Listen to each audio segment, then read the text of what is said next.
rahmat Allah yang diberikan saat di akhirat secara umum. Pertama, berupa ampunan Allah yang diberikan kepada hamba-hamba terpilih yang dikehendaki oleh Allah Subhanahu wa taala. Yang kedua, nanti ada sifatnya syafaat, yang dengan syafaat itu diperkenankan hamba-hamba tertentu mendapatkan keistimewaan saat di akhirat. Ada yang masuk surga tanpa hisab, ada yang masuk surga dengan cepat, ada yang memimpin keluarganya dengan syafaat yang diberikan oleh Allah karena rahmatnya dan karena amalan-amalan yang ia kerjakan saat di dunia. Ampunan rahmat tadi disebut dengan rahmat di Quran surah 39 ayat 53.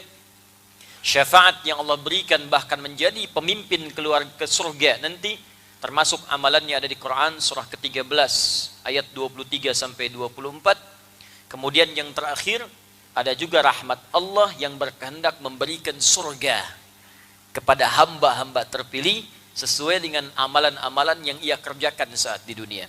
Ada nanti surganya level bersama para nabi, para rasul, orang soleh, para syuhada, para siddiqin. Itu ada di Quran surah keempat ayat ke-69 yang telah kita bahas terdahulu. Ada nanti surganya di taman surga dengan segala keindahan yang sangat luar biasa. Langsung di dekat tamannya semua nikmatnya diberikan langsung oleh Allah tanpa perantara. Itu ada juga dengan amalannya di Quran surah ke-51 ayat 15 sampai dengan ayat 23-nya. Ada yang tinggal di surga seluas langit dan bumi dengan segala keutamaan-keutamaannya. Itu beserta amalannya disebutkan di Quran surah ketiga Ali Imran ayat 133 sampai 134. Juga ada di surga yang sangat indah yang tidak pernah disaksikan di muka bumi ini. Tak pernah terdengar sama kisahnya serupa atau terlintas di benak kita. Walaupun kelasnya disebutkan biasa, tapi keutamaannya luar biasa, di luar batas nalar dan gambaran kita. Itu seperti di Quran surah kedua Al-Baqarah ayat ke-25. Bagi kita yang ingin mendapatkan rahmat dunia dengan sifat rahmannya, baik rizki, sifatnya materi, keturunankah, kebahagiaankah, kesuksesankah, atau rahmat akhirat dengan 3 pemberian utama tadi, maka kalimat Rahman dan Rahim diikat dengan kalimat Bismillah. Karena itu dalam kalimat Bismillah disusulkan kalimat Rahman dan Rahim. Bismillahirrahmanirrahim. Dan telah kita bahas di awal jumpa kita, ba dalam kalimat Bismillah itu bisa bermakna musahabah, bisa bermakna ilsaq, bisa bermakna ghayah. Musahabah sesuatu yang dekat, ilsaq sesuatu yang lekat. Ghayah menunjuk pada satu tujuan. Jadi ba di situ kalau disambungkan dengan kalimat Allah Bismillah, maka seakan-akan memberikan pesan kepada kita, jadikan semua tujuan kita dalam beraktivitas lakukan karena Allah. Dan saat mengerjakan itu, rasakan kita diawasi oleh Allah sangat lekat. Kalau konsep ini kita praktekkan seperti sederhana, tapi dalam maknanya dipraktekkan saja kalimat Bismillah dalam kehidupan, maka rahmat Allah dalam kehidupan dunia akan diturunkan dan Rahim sifat Allah di akhirat akan diberikan saat kita kembali kepadanya. Karena itulah setiap kebaikan, aktivitas yang diawali dengan kalimat Bismillah, maka seketika dituliskan rahmat Allah berupa modal pahala yang akan kita bawa pulang saat kembali kepada Allah. Itu yang dimaksud kalimat Nabi, kullu amrin dzibalin la yubda'u fihi bismillahirrahmanirrahim fahuwa abtar. Setiap perbuatan baik yang tidak disertakan kalimat bismillahirrahmanirrahim atau disingkat dengan bismillah, maka abtar, terputus. Apa yang terputus? Sifat rahmat akhiratnya. Kalau dunianya mungkin dapat, karena Rahman itu sifatnya luas. Rahman sifatnya luas. Artinya sifat Rahman Allah bisa diberikan kepada baik yang beriman ataupun yang belum beriman, sepanjang dia berikhtiar. Cuma yang membedakan 2 nanti. 1 keberkahan, apakah berkah atau tidak pekerjaan itu. Yang kedua pahala. Kalau tidak disertakan dengan bismillah, keberkahannya tak ada. Misal, yang minum itu kan bukan hanya orang Islam. Non-muslim pun minum. Dan fungsi minum itu menghilangkan haus. Jadi kalaupun dia bukan beriman, bukan muslim, dia minum, hausnya hilang. Jadi syarat untuk hilang haus itu bukan masuk Islam. Ya, non-muslim pun kalau minum, hausnya hilang. Ya, cuma konsep kita memiliki konsep keberkahan namanya. Apakah yang diminum ini berkah atau tidak? Walaupun Anda muslim, Anda minum tak pakai bismillah, hausnya hilang juga. Anda muslim, tidak pakai bismillah, minum, haus hilang. Cuma keberkahan tidak didapatkan. Apa itu berkah? Ziyadatul khair. Nilai kebaikan yang bertambah, yang melekat pada objek yang kita konsumsi.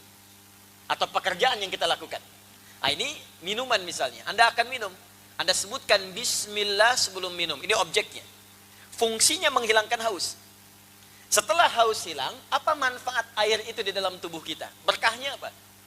Nilai kebaikannya apa? Maka orang yang mendapatkan keberkahan dari minuman itu, maka air ini akan hadir dalam tubuh kita, memberikan energi untuk mengerjakan hal-hal yang baik yang Allah ridhai. Maka walaupun minumnya sedikit tapi berkahnya banyak, mungkin dengan berkah itu, Allahu Akbar, tenaga cukup untuk membaca Al-Quran, tenaga cukup untuk tahajud. Bahkan ada orang gak makan, gak minum, dari fajar sampai maghrib, cuman minum air teh.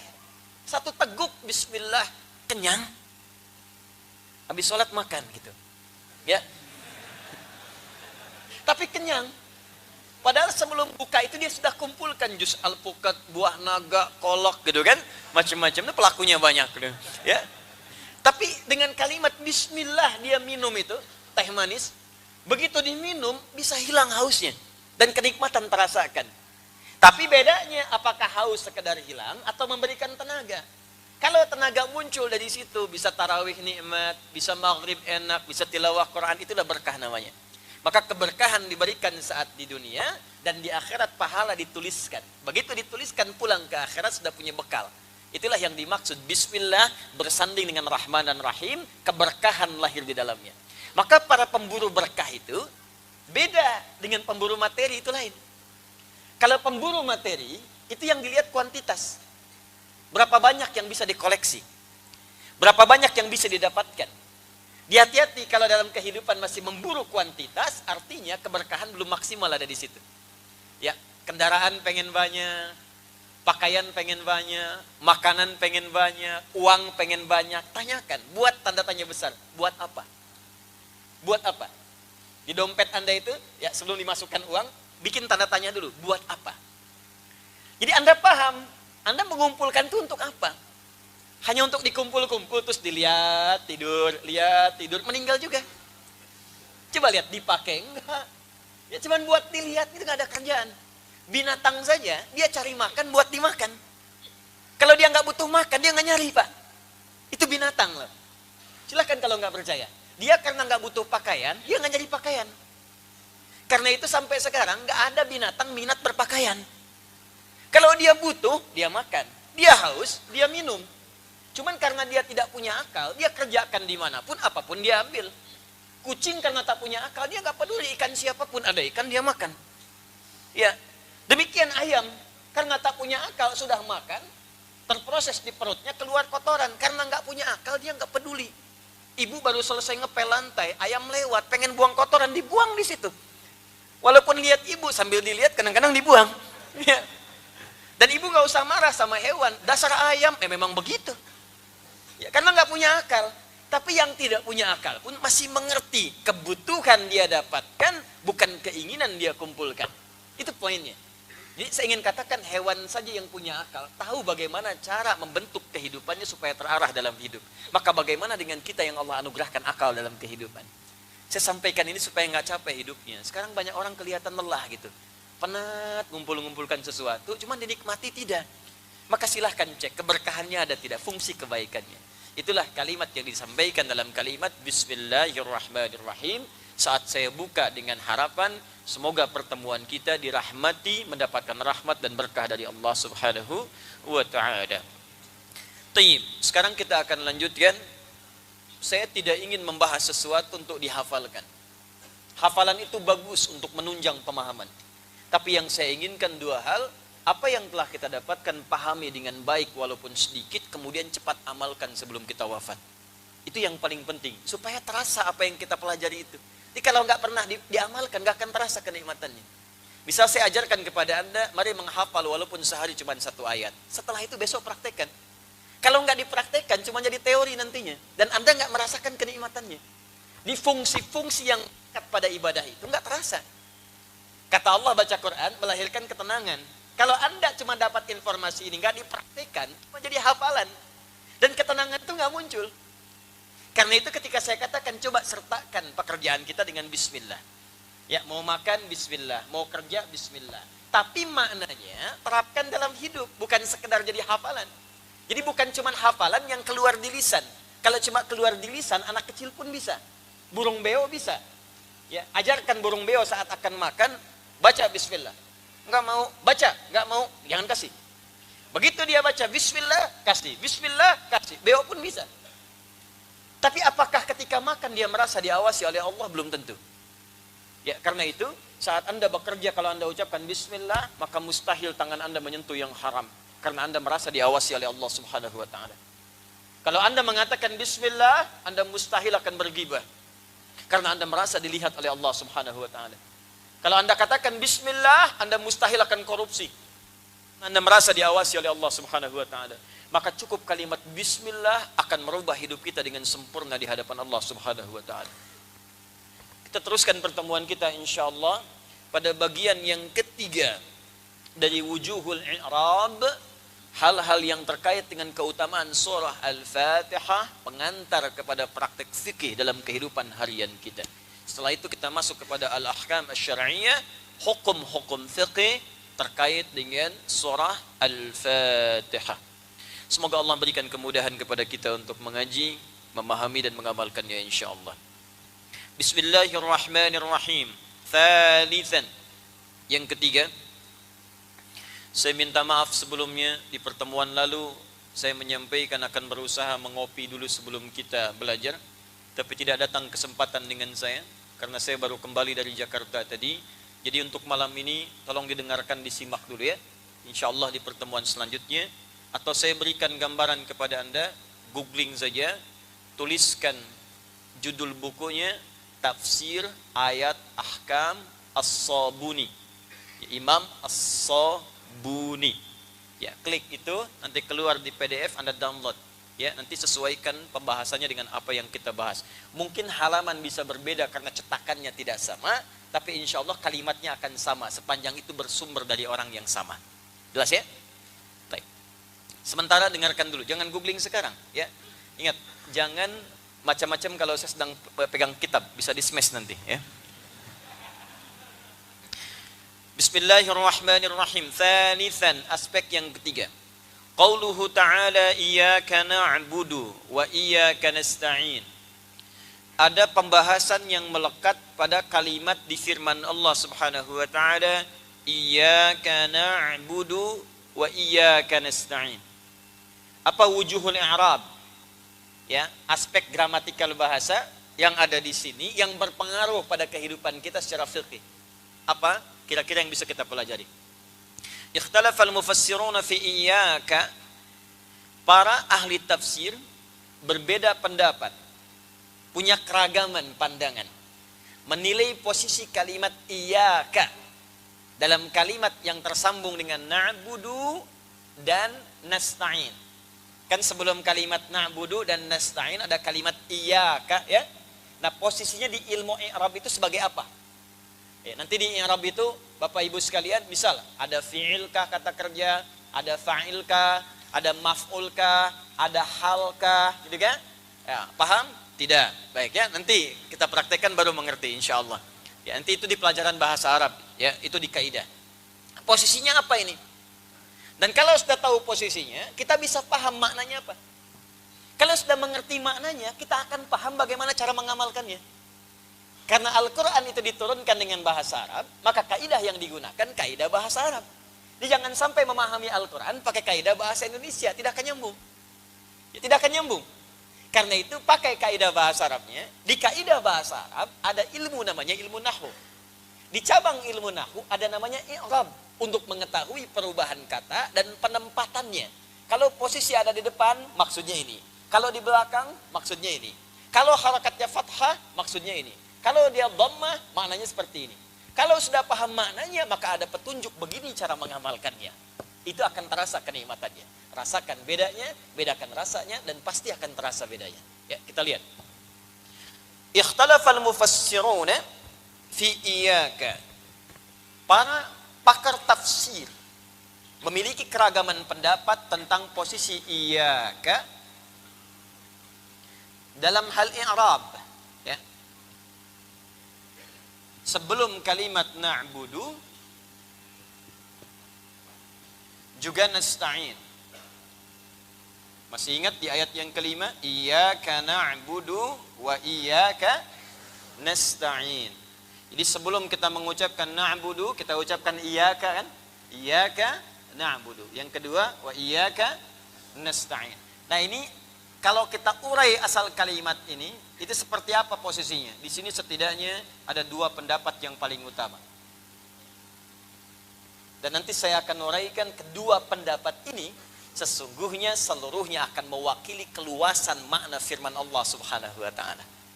Jadi kalau saya menilainya bukan pendapat, justru itulah mukjizat lafaz Al-Quran yang memiliki makna yang luas. Ditafsirkan dari sudut manapun akan menjangkau setiap sudut-sudutnya. Sesuai dengan apa yang bisa kita amalkan, sesuai dengan kemampuan yang bisa kita raih.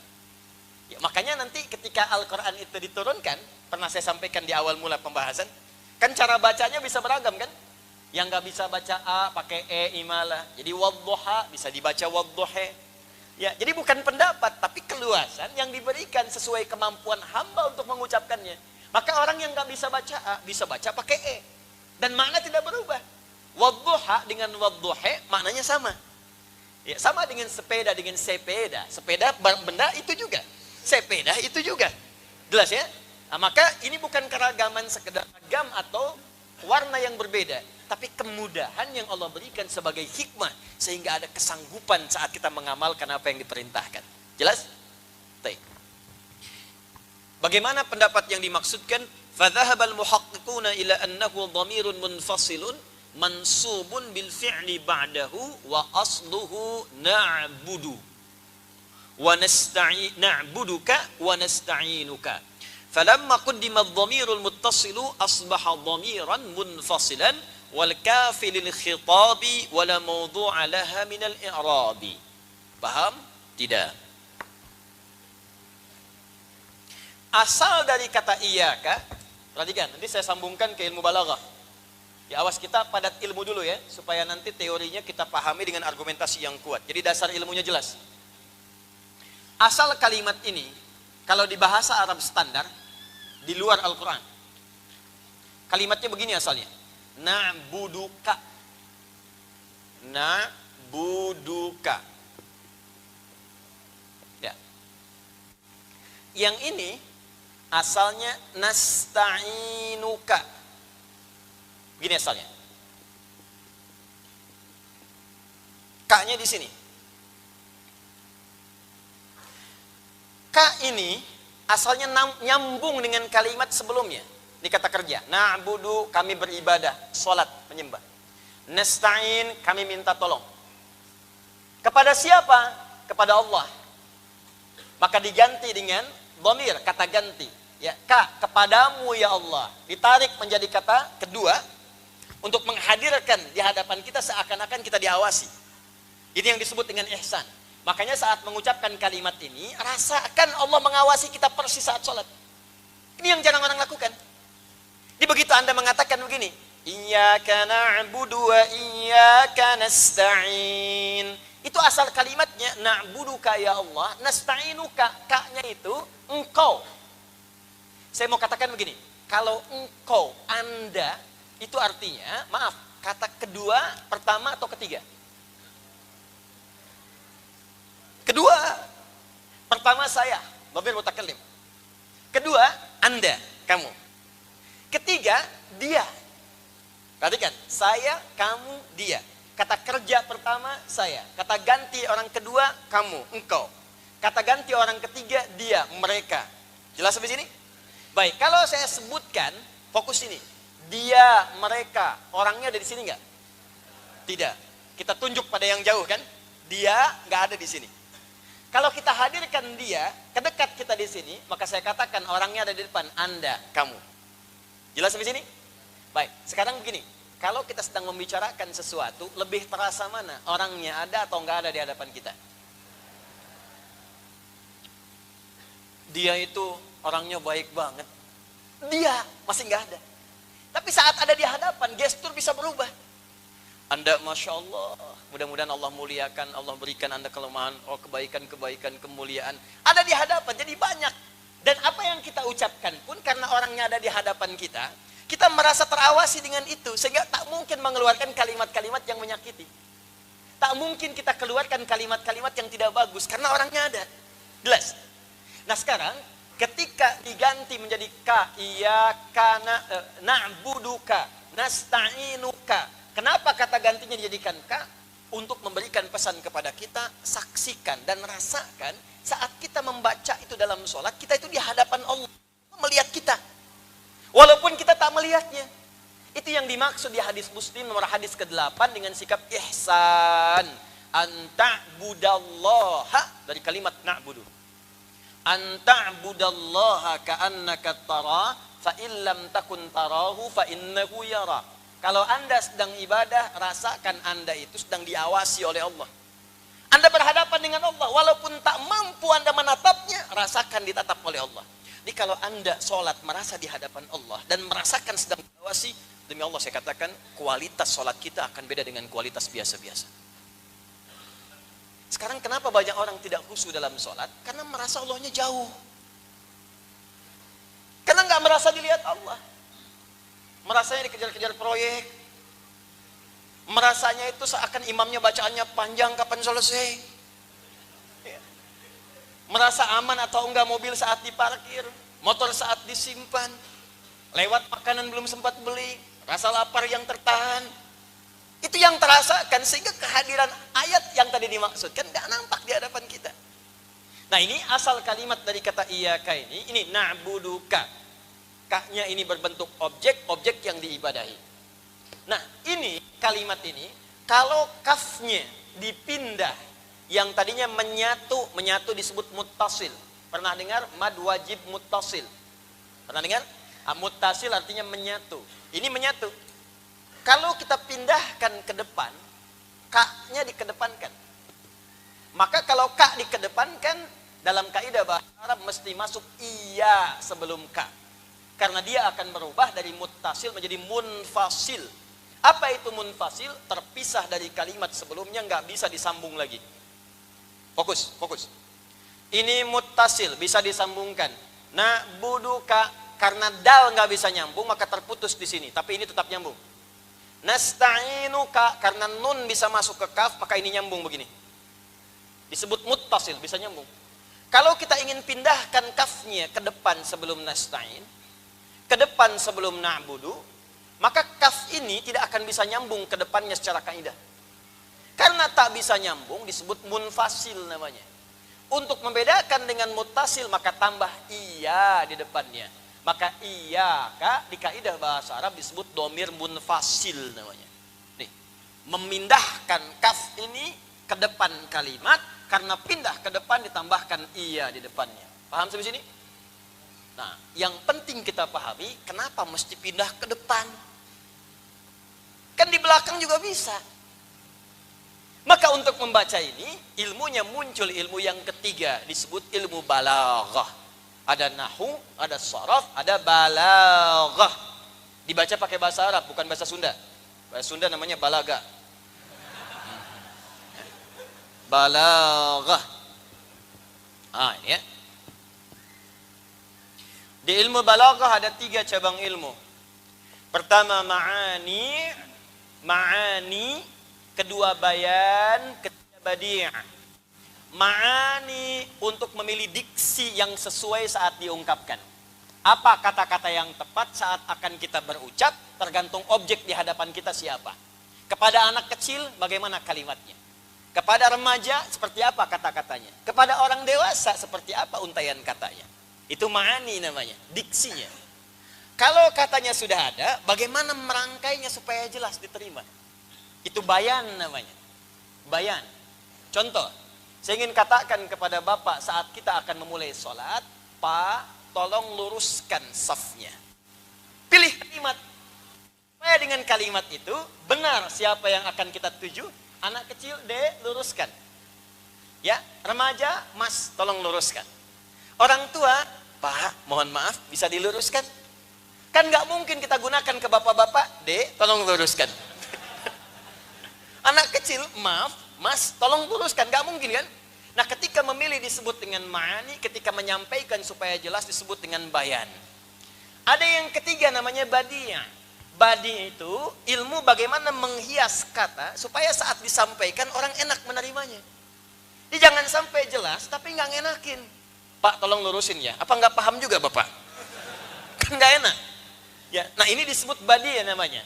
Ya, Anda mau melamar seseorang dengan kalimat di Arab sering menggunakan badi'ah. Ilahi lastu lil firdausi ahla wala aqwa 'ala an-naril jahimi. Fahab li taubatan waghfir dhunubi fa innaka ghafirudz dzambil 'azimi. Duhai bapak mertua, memang saya ini tak seperti kelihatan ahli surga Firdaus seperti ada yang dikehendaki di rumah bapak. Tapi saya pun tak kuat berpisah dengan anak bapak seperti berada di neraka jahanam. Saya tahu saya banyak punya kekurangan, tapi saya pun paham bapak bisa memaafkan kekurangan saya. Catat tuh. Ya. Nah, itu badi'ah namanya. Ya. Mama cantik deh kayak rembulan. Itu masih bayan. Mah, bulan pun kalah oleh aura pesona mama. Ah, itu baru disebut dengan badi. Jelas ya? Papa malam ini mau kemana? Ke hatimu, badi. Jelas? Nah ini, praktek ini, kalau Anda temukan di Al-Quran itu banyak. Ini menggunakan balaghah. Ketika kaf pindah ke depan dan berubah menjadi iyaka, di ilmu balaghah disebut dengan taqdim wa ta'khir. Taqdim wa ta'khir. Taqdim mengawalkan sesuatu. Ta'khir mengakhirkan sesuatu. Kalau ada kata ganti kemudian mutasil diawalkan menjadi munfasil, di ilmu taqdim di balaghah disebut dengan ikhtisas namanya. Ikhtisas.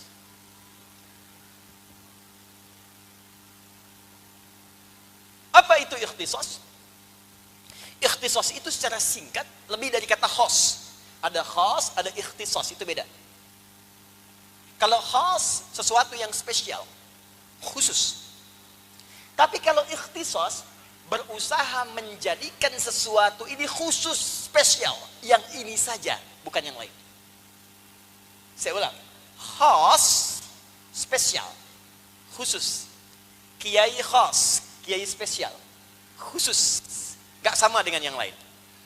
Tapi kalau ikhtisas berusaha menjadikan yang ini spesial, khusus, beda dengan yang lain. Jadi kalau Anda ingin mengkhususkan sesuatu dan fokus pada yang ini saja dan menepikan yang lainnya, maka dalam ilmu balaghah disebut dengan kaidah ikhtisas. Di antara caranya, robahlah domir muttasil menjadi munfasil. Ka menjadi iyaka. Jadi ketika ka dijadikan iyaka dan Allah menyampaikan kalimatnya bukan ka tapi iyaka, iyaka na'budu wa iyaka nasta'in, maksudnya berlaku hukum ikhtisas. Jadikanlah ibadahmu itu kerjakan spesial hanya untuk Allah saja. Khusus. Tepikan yang lain. Jadi kalau sedang sholat, yang lain tepikan. Udah hilangkan aja, nggak usah masuk ke benak kita. Motor, hilangkan udah. Ya, mohon maaf, sendal, hilangkan. Mobil, hilangkan. Tolong catat kalimat saya, jangan dipotong ya. Maksudnya bukan hilangkan, hilang. Ya, ya. Dalam benak kita hapuskan, jangan munculkan. Ya, jangan munculkan. Ya, motor, apa kan? Kunci, apa kan? Mobil, istri. Nah, maksudnya jangan muncul di benak kita. Udah, habiskan. Iyaka ikhtisas. Jadikan semua apa yang akan kita ucapkan, kita fikirkan, dan kita lakukan semua lillah saja. Hanya Allah yang spesial dalam salat kita, yang lain tidak. Demikian saat nasta'in. Nasta'in itu dipakai bukan cuma dalam salat, di luar salat pun kita pakai kaidah itu ikhtisas. Jadi kalau sedang bermohon, hilangkan yang lain. Makanya kalau mau minta, minta sama Allah. Jangan datang ke batu, minta. Datang ke keris, minta. Ya, datang ke laut, minta. Jadi kalau mau minta, kaidahnya dipakai ikhtisas. Ini kan aneh, Anda sholat tiap hari. Baca ini 17 kali, tapi kok nggak dipakai-pakai? Anda katakan wa iyyaka nasta'in, tapi datang ke batu minta. Datang ke pohon minta. Datang ke keris minta. Ya nasta'innya mana? Makanya banyak orang yang mengerjakan seperti itu, berkahnya nggak ada, hilang. Karena yang terlibat di situ bukan rahmat Allah Subhanahu wa taala. Itu maksudnya. Jadi berlaku kaidah ini bukan sekedar diucapkan di lisan, tapi disebutkan pendapat yang pertama, dia disebut dengan domir munfasil dengan kaidah ikhtisas. Maksudnya saat Anda mengucapkan kalimat itu, jadikan dan usahakan alif dan ta-nya berfungsi sebagai menunjuk usaha dengan sungguh-sungguh. Jadi ada ikhtiar di sini. Nih, dari kata khas dimasukkan alif dan ta menjadi ikhtisas. Fungsi alif plus ta. Ini di ilmu sharaf. Di ilmu sharaf. Jadi begini misalnya ya. Ada fataha, kan? Kalau pakai i dengan ta jadi iftitah, iftataha. Kalau pakai alif sin dengan ta jadi istaftaha. Kalau pakai alif saja di fataha. Kalau pakai ta saja bisa jadi tafataha. Itu maknanya bisa beda. Nah, kalau Anda menemukan alif dengan ta di antara maknanya dari sekian beragam makna, artinya menunjuk pada usaha yang sungguh-sungguh atau jadi berusahalah kalau sedang sholat, semua serahkan karena Allah. Yang spesial cuma Allah, yang khas hanya Allah, yang lain tidak. Jelas. Dan kalau sedang meminta, tepikan yang lain. Mohonlah kepada Allah dengan keikhlasan dan kesungguhan. Dan rahasia di ayat ini, kalau Anda meminta dengan benar, menjadikan Allah sebagai satu tujuan saja. Satu tujuan, satu harapan disebut dengan as-somad namanya. Makanya kita ucapkan kul huwallahu Allahus. Ya, as-samad itu artinya satu harapan yang menepikan yang lainnya. Cuman ini aja ketergantungan kita. Sesuatu yang bergantung kepadanya dan tidak pada yang lainnya, satu itu saja. As-samad namanya. Karena itu, ketika kita memohon hanya kepada siapa? Allah. Ketika kita ibadah hanya kepada siapa? Nah, sekarang bagian terakhir, saya belum masuk pada yang keduanya. Ketika kalimat ini dipersatukan dengan waw, masih ingat? Iyyaka na'budu wa ya. Di sebelum nasta'in ada na'budu. Antara na'budu dengan nasta'in diselingi huruf waw. Wawunya disebut dengan waw ataf, fungsinya ma'iyah. Ataf menyandingkan sesuatu. Ma'iyah menjadikan keduanya bersama, bergandeng bersamaan. Artinya apa? Kalau ada hukum disatukan dengan huruf waw, artinya secara singkat keduanya akan saling terkait dan berkelindan, terikat satu dengan yang lainnya. Jadi semakin tinggi na'budunya, semakin cepat dijawab ketika Anda nasta'in kepada Allah. Semakin mengkhususkan semua ibadah kepada Allah, maka semakin cepat jawaban diberikan ketika Anda meminta kepada Allah. Tapi sebaliknya, kalau Anda campur adukan ibadahnya, katanya mengatakan iyyaka na'budu, tapi juga mengatakan yang lain benar. Datang ke tempat yang lain, ikut-ikutan juga, bikin paham yang menjauhkan dari Allah, maka mustahil nasta'in akan diberikan keberkahan ketika itu dijawab oleh Allah Subhanahu wa taala. Makanya tolong dicek kalau ada doa yang belum cepat terjawab, barangkali masalahnya di na'budunya belum maksimal. Coba tahajudnya dilihat, baca Qur'annya dilihat, puasanya dilihat. Nah, kalau sudah rajin, tahajud sudah, puasa sudah, menghafal Quran juga iya, tapi kenapa masalah nggak pernah tuntas? Mungkin iyakanya yang bermasalah, keikhlasannya, lillahnya yang kurang. Anda mungkin ibadah itu untuk ngejar dunia, ya tahajudnya supaya besok kuliah lulus IPK 4, ya, pekerjaannya lancar, ya kan? Semuanya bisa baik. Mungkin ada kaitan-kaitan itu. Itu yang coba kita jernihkan dulu. Tidak salah memang, tapi tidak akan maksimal. Karena motivasi untuk ibadah ada juga nanti jawaban yang menyertainya, termasuk harapan-harapan untuk mewujudkan sesuatu. Tapi ingat, kalau Anda tujukan semua karena Allah, maka Allah pemilik semua jawaban dari harapan kita. Jadi kalau tujuan Anda hanya untuk lulus ujian, maka Allah kabulkan saat Anda berdoa tahajud, ya lulus ujian. Tapi kalau semua tahajud Anda kerjakan karena Allah, bukan cuma ujian yang Allah akan luluskan, tapi semua kebutuhan dunia Anda sampai kembali kepada Allah, Allah akan mudahkan. Jelas? Baik. Pendapat kedua, ini kita baru ngaji iyaka, baru satu. Ya. Wa dhahaba akharuna ila annahu dhamirun mudhafun ila ma ba'dahu, wa la yu'lamu dhamirun udhifa ila ghairi. Pendapat kedua mengatakan, ini iyaka itu kata ganti. Asalnya bukan ka yang dimajukan. Memang sudah iyaka. Kalau yang tadi mengatakan iyaka asalnya dari ka. Na'buduka, nasta'inuka, cuma dikedepankan ka-nya jadi iyaka. Jelas? Yang kedua mengatakan ini asalnya bukan dari ka yang dimajukan. Memang sudah iyaka. Cuma iyaka yang ini, iyaka yang disandarkan pada kalimat setelahnya. Dalam kaidah ilmu nahwu, menyandarkan sesuatu disebut dengan mudhaf namanya. Mudhaf. Yang jadi sandaran disebut mudhaf ilaih. Anda punya teman namanya Ahmad, datang ke kajian, nyandar di tembok. Mudhaf ya. Itu mudhaf. Mudhaf menyandarkan sesuatu pada yang lainnya. Kalau ada kalimat disandarkan pada kalimat lain, maka yang disandarkan itu disebut dengan apa namanya? Mudhafun. Pendapat yang kedua mengatakan iyaka di ayat ini bukan dari ka yang dimajukan, tapi dia asli kalimat iyaka yang disandarkan pada kalimat setelahnya. Ini, lihat sini. Spidol umum. Spidol adi. Spidol disandarkan pada kalimat adi. Saya tanya, berubah makna tidak? Ini spidol, ini adi. Dua hal yang terpisah. Tapi kalau saya sandarkan spidol ini kepada kalimat adi, spidol adi, berubah tidak dari yang pertama? Berubah ya? Spidol ini adi, ini spidol ya spidol, adi ya adi. Kalau orang mau pakai spidol silakan saja. Karena spidol ini masih umum. Tapi ketika saya katakan spidol adi, spidolnya disandarkan pada kata adi, maka berubah kemudian pemaknaan kata spidol ini tidak seperti yang pertama. Maka yang pertama, spidol ini jadi milik adi. Jelas? Yang kedua, saya yang berhak mengatur spidol ini mau digimanakan. Apa fungsi spidol? Menurut Anda, karena ini punya saya, terserah saya. Ini bukan buat nulis, ini bukan buat melontar yang ngantuk. Ya terserah saya, punya saya. Kenapa yang ngatur mesti Anda? Jelas ya? Nah, ini lihat. Iyaka na'budu. Karena kalimat iyaka na'budu itu tadinya terpisah.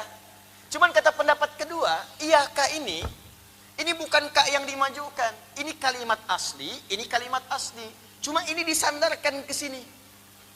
Jelas?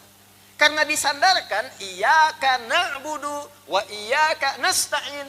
Bukankah sesuatu yang disandarkan menjadi dekat kemudian? Ini jauh spidol, sandarkan dengan adi, saking dekatnya jadi punya adi. Adi berdiri di samping papan tulis. Adi waqifun janibas sabura. Tapi kalau seperti ini, adi sudah bersandar dengan papan tulis.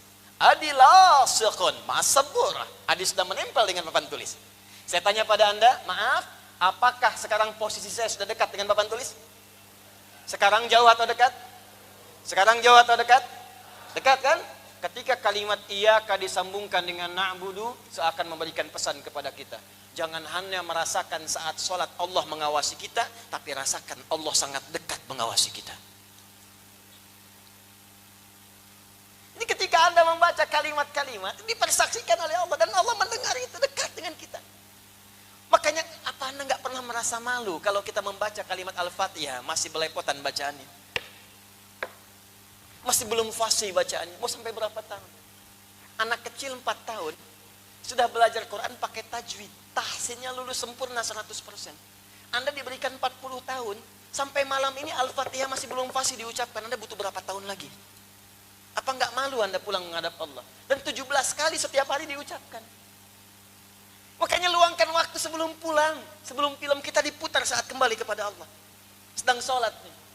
Coba lihat anak-anak kecil, kadang mesti belajar dari kehidupan kita. Kalau ingin kita mendekat kepada Allah, dekat-dekat ke kuburan, lihat orang wafat. Sekarang banyak orang wafat, setiap hari jadi berita.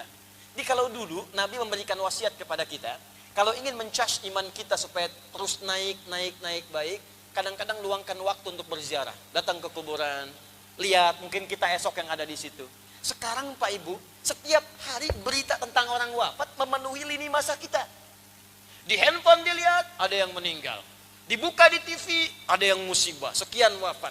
Jadi kalau yang tadinya disuruh ke kuburan, sekarang yang wafatnya muncul ke permukaan dan belum kita yakin dengan kematian, maka perlu musibah apalagi mengingatkan kita dekat dengan Allah Subhanahu wa taala. Coba praktekkan saat sholat. Rasakan Allah mengawasi kita. Malu kalau bacanya nggak enak. Anda pada pimpinan aja bikin proposal harus bagus, nggak bagus dicoret. Sekarang yang menciptakan pimpinan Anda hadir mengawasi kita.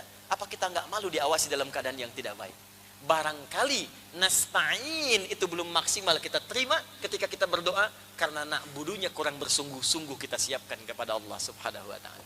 Menutup bagian pertama ini sebelum berpindah kepada poin yang lainnya, nanti poinnya setiap akan sholat berusahalah setiap hari untuk memperbaiki bacaan kita, memperbaiki cara sholat kita, dan bayangkan saat itu Allah mengawasi kita semua. Demi Allah saya katakan akan terjadi perubahan dalam kehidupan dan setiap doa-doa yang kita panjatkan.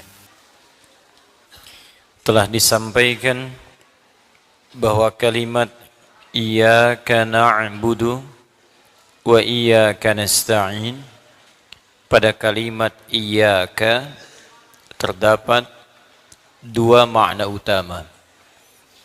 Yang pertama menyebutkan bahwa iyyaka kedudukannya adalah dhamir munfasil, kata ganti yang terpisah dengan kata kerja setelahnya. Asal katanya ka bersambung dengan na'budu, jadi na'buduka, juga bersambung dengan nasta'in, nasta'inuka. Dikedepankan sehingga terpisah dengan kata kerjanya dari muttasil menjadi munfasil. Maka secara kaidah untuk membedakan muttasil dengan munfasil ditambahkan iya di depan ka. Maka menjadi iyyaka na'budu wa iyyaka nasta'in. Dalam tinjauan ilmu balaghah, ketika dimajukan sebuah dhamir muttasil menjadi munfasil dan dihadirkan di depan, maka disebut dengan ikhtisas namanya. Berusaha mengkhususkan sesuatu sehingga fokusnya pada yang dikhususkan itu saja, bukan pada selainnya. Maka nama yang pertama ini memberikan kesan kepada kita, jikalau kita ingin khusyuk dalam ibadah, ingin fokus hanya menyembah Allah saja, maka berusahalah setiap solat kita, jadikan semua fokus kita hanya untuk Allah saja. Yang lain kita tepikan. Ini yang dimaksud kalimat pembuka saat kita takbir, disebutkan dalam hadis riwayat Abu Daud. Ketika kita bertakbir mengucapkan fayaqulu, kata Nabi, Allahu Akbar. Ucapkan Allahu Akbar. Ada kabir, ada akbar, itu berbeda. Ketika Anda ucapkan kabir, sesuatu yang besar, agung, berharga, penting. Akbar, ismu tafdil, lebih penting. Karim, mulia. Akram, lebih mulia. Iqra bismi rabbikal ladzi khalaq. Khalaqal insana min 'alaq. Iqra wa rabbukal akram. Muhammad, baca. Bukan karena engkau tak pernah punya guru untuk mengajarkan engkau membaca. Bukan karena engkau tak pernah sekolah sehingga engkau bisa membaca. Tidak. Niatkan membaca itu karena Allah yang lebih mulia dibanding semua guru dan tempat-tempat belajar itu. Jadi kalau guru saja bisa mengajar, bisa membaca, apalagi Allah yang lebih mulia daripada itu menjadikan kau sekarang bisa mengikuti bacaan. Itu ismun tafdil. Kita mengucapkan Allahu Akbar. Kalau ada kabir, maka hanya Allah yang akbar. Satu-satunya yang agung, satu-satunya yang besar, satu-satunya yang istimewa. Karena ada Allah yang paling akbar, maka kabir-kabir yang lain buang. Proyek, masyru' kabir, proyek besar, buang dulu. Bait kabir, rumah besar, buang dulu. Kendaraan yang penting, buang dulu. Karena sekarang saat kita sedang sholat, kita hanya mengatakan hanya Allah yang akbar, yang lain kecil semua. Itu yang dimaksudkan. Makanya ketika tangan mengangkat di hadis Muslim, nomor hadis 397, termasuk juga di Al-Bukhari nomor hadis 711, ketika mengangkat tangan ini hadwa mankibaihi, baik sejajar dengan bahu, ataupun sejajar dengan daun telinga. Di sini, riwayat An-Nasai nomor hadis 1101, di sini, ya. Ketika mengangkat sejajar dengan bahu, ataupun sejajar dengan daun telinga, dua-duanya sama. Yang telapak menghadap ke depan, yang punggung menghadap ke belakang. Buang urusan dunia semua ke belakang. Dan jadikan semua fokus hanya kepada Allah. Hadapkan dirimu ke depan, ke kiblat, dan jadikan Allah yang maha besar. Buang semua ke belakang. Kenapa sholat sering terganggu? Karena ketika lisan mengucapkan Allahu Akbar, dunia pada masuk. Itu nggak dibuang. Itu yang dimaksudkan. Makanya dalam kalimat iyyaka na'budu, ikhtisas, majukan iyyaka ke depan untuk mengkhususkan berusaha. Kalau sudah takbir, usahakan semua hanya karena Allah. Nanti makna luasnya bukan hanya sholat. Sholat itu hanya latihan. Sholat latihan membuat kita tersambung dengan Allah. Karena itu ibadahnya disebut dengan sholat dari kata silah. Ya, silah. Wasala yasilu silatan, silaturahim. Ya, kita berkumpul untuk bersilaturahim. Maksudnya apa? Kita berkumpul untuk mengeratkan hubungan. Puncak silaturahim bukan saat kumpul, saat berpisah. Kalau saat kumpul Anda menyapa, wajar orangnya ada. Tapi kalau sudah berpisah Anda mendoakan, Anda juga menyapa juga, Anda juga masih ingat dengan dia, mendoakan yang baik-baik. Itu yang disebut silah namanya. Terhubung walaupun dimensinya sudah terpisah. Ibadah yang melatih kita terhubung dengan Allah disebut sholat namanya. Karena itu dalam bahasa Arab, doa pun disebut sholat. As-sholatu hiya doa. Kenapa sholat disebut dengan doa dan doa disebut dengan sholat? Karena saat berdoa kita terhubung dengan Allah subhanahu wa ta'ala. Makanya kalau orang berhasil sholatnya, bukan sekadar saat sholat, selesai sholat pun dia ingat Allah. Itu yang dimaksudkan. Di konteks luasnya iyyaka na'budu itu bukan hanya saat sholat, pasca sholat pun hubungannya tersambung dengan Allah. Karena itu ketika Anda buka Quran surah keempat An-Nisa, ayat 103, agak sedikit ke atas sebelah kanan di mushaf. Itu kalimat Allah langsung jelas. Orang yang berhasil sholatnya, selesai sholat dia langsung ingat kepada Allah. فَإِذَا قَضَيْتُمُ الصَّلَاةَ فَاذْكُرُوا اللَّهَ قِيَامًا وَقُعُودًا وَعَلَى جُنُوبِكُمْ. Maka jika sholat telah tuntas Anda kerjakan, orang yang berhasil sholatnya itu, maka dia akan segera. Fa-nya itu langsung, tanpa jeda. Harfu atfin rabitin baina syai'aini bila hudud. Huruf yang menyambungkan dua peristiwa tanpa jeda. Peristiwa pertama sholat selesai, peristiwa kedua pasca sholat. Antara sholat selesai dengan setelah sholat, cepat tanpa jeda dia ingat dengan Allah. Qiyaman, jalan. Makanya orang jalan ingat Allah keluar masjid, gak akan tertukar sendal. Gak ada tertukar sendal. Karena tahu saat akan dipakai, ingat Allah. Mustahil kalau ingat Allah bisa tertukar. Mustahil. Di pekerjaan itu nggak akan menyentuh yang haram. Karena ingat Allah. Waku'u dan saat duduk. Duduk, megang komputer, megang buku, nulis. Mustahil mengerjakan yang haram. Wa ala junubikum. Saat tidur pun ingat Allah. Maka kalau tidur ingat Allah, mustahil tidur dengan pasangan orang lain. Ini suami di samping tidur sama pasangan orang. Gitu. Ada sesuatu yang salah. Itu mustahil. Jadi semua dari kepala sampai kaki itu semua terjaga. Jadi kalau orang sudah nekat berbuat maksiat terang-terangan, maka ada yang sangat fatal yang harus diperbaiki. Hati-hati. Hati-hati. Dulu orang mabuk sembunyi-sembunyi. Sekarang orang bangga mabuk di depan orang. Dulu orang zina sembunyi-sembunyi. Sekarang orang selingkuh bangga diberitakan. Awas, ini ada sesuatu yang bahaya ini. Ada sesuatu yang bahaya dan jangan kita menjadi bagian dari peristiwa itu. Ya, mesti contoh yang baik-baik yang bisa kita terapkan dalam kehidupan. Ya, kembalikan kepada pembahasan kita tadi. Jadi iyyaka na'budu bagian pertama melatih kita supaya tetap tersambung dengan Allah dalam setiap aktivitas yang kita kerjakan, jadikan semua karena Allah. Kalau semua sudah karena Allah, maka wa disertakan di dalam kebutuhan dia, nasta'in, iyyaka nasta'in. Maka semua kebutuhannya akan dikhususkan oleh Allah Subhanahu wa taala sepanjang ia hanya meminta kepada Allah saja. Contoh paling jelas dari keterangan ini di Al-Qur'an itu indah, Pak, Bu. Menerangkan sebuah teori, ya baik itu informasi, perintah atau larangan, diberikan kemudian penjelasan yang detail, setelah itu diberikan contoh.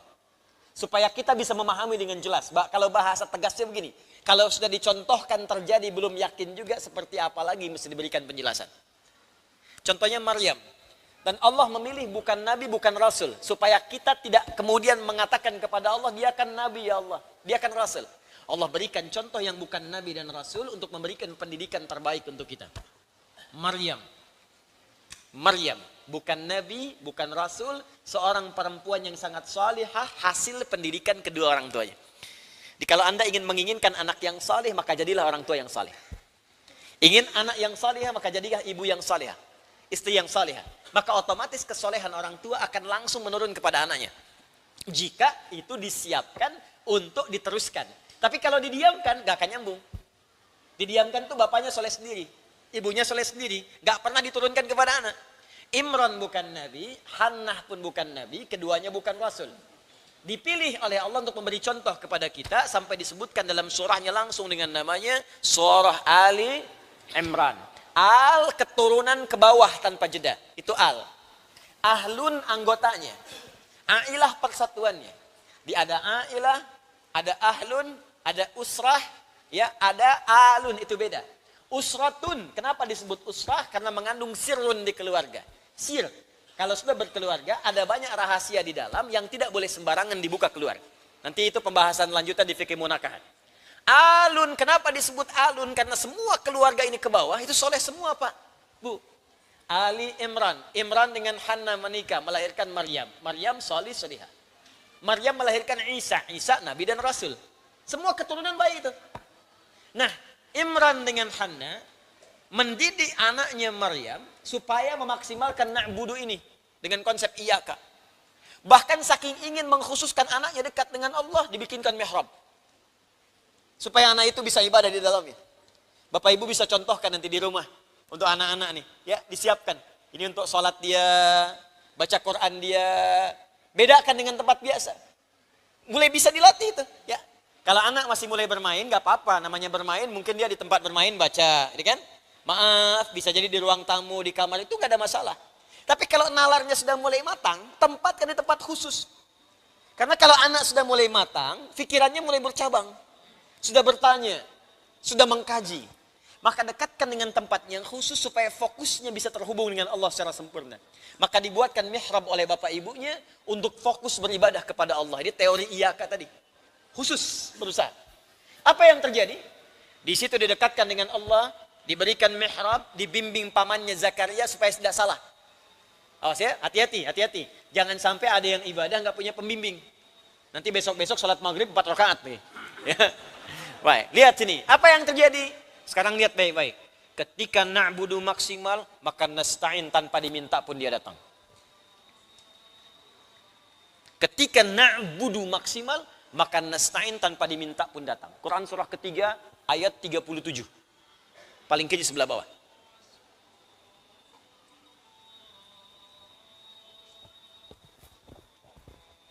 Wa idza quri'al Qur'anu fastami'u lahu wa ansitu la'allakum turhamun. Jika dibacakan Al-Quran maka dengarkan dan simak supaya kamu dapat rahmat. Di samping saya ada yang baca Al-Quran, jadi saya dengarkan dulu sampai selesai.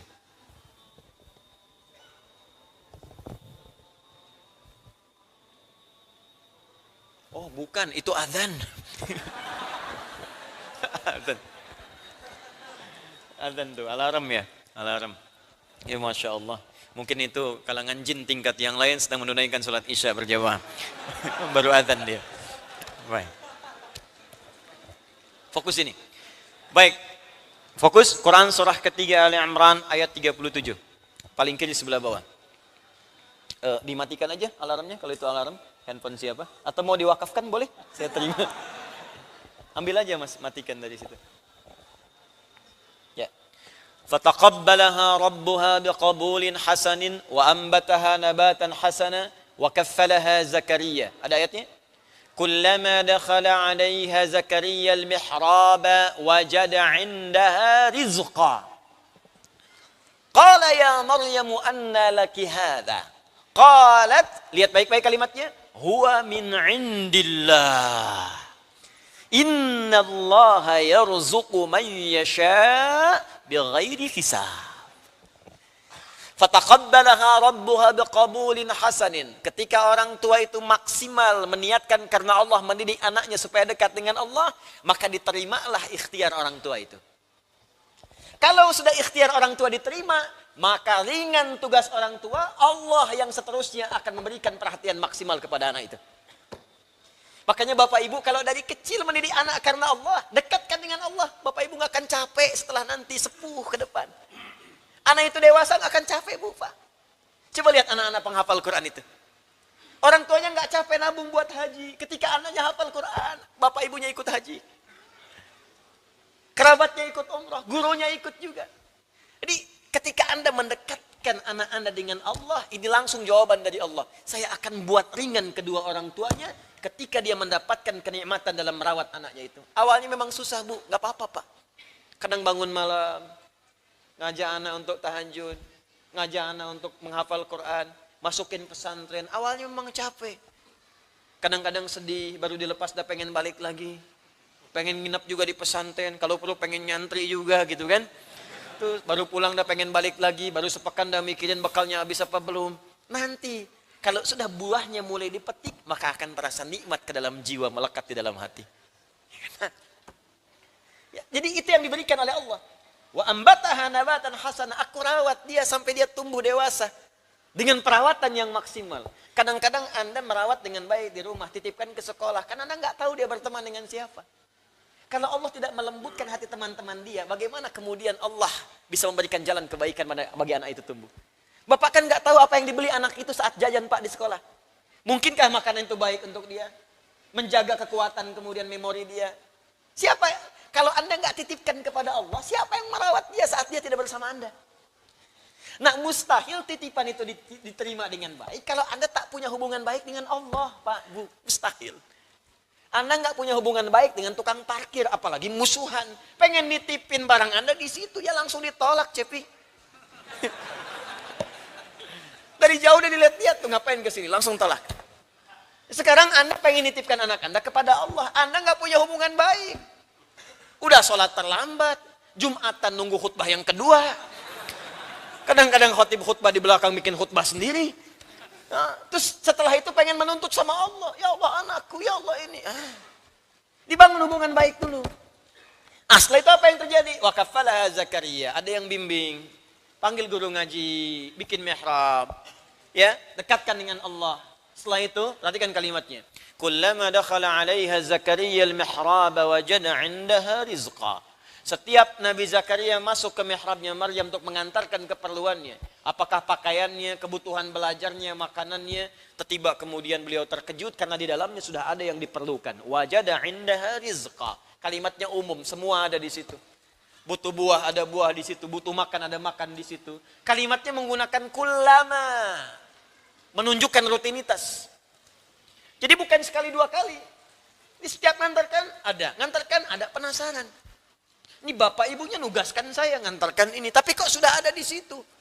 Ditanya, qala ya Maryamu anna laki hadza. Maryam, dari mana semua ini? Paman kan yang tugas ngantarkan, kenapa sudah ada di sini?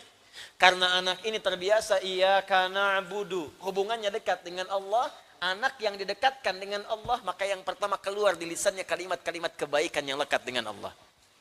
Ajari anak Anda subhanallah, alhamdulillah, Allahu akbar, astaghfirullah. Maka apapun yang terjadi pada dirinya, maka kalimat itu yang keluar di lisannya pertama kali. Anak mau disuntik, yang keluar bukan sakit. Astaghfirullah ya Allah, astaghfirullah. Dulu ada anak kecil mau disuntik yang disebut nama Allah. Astaghfirullah ya Allah, ampuni dosaku ya Allah, ampuni. Mau disuntik minta ampuni dosa.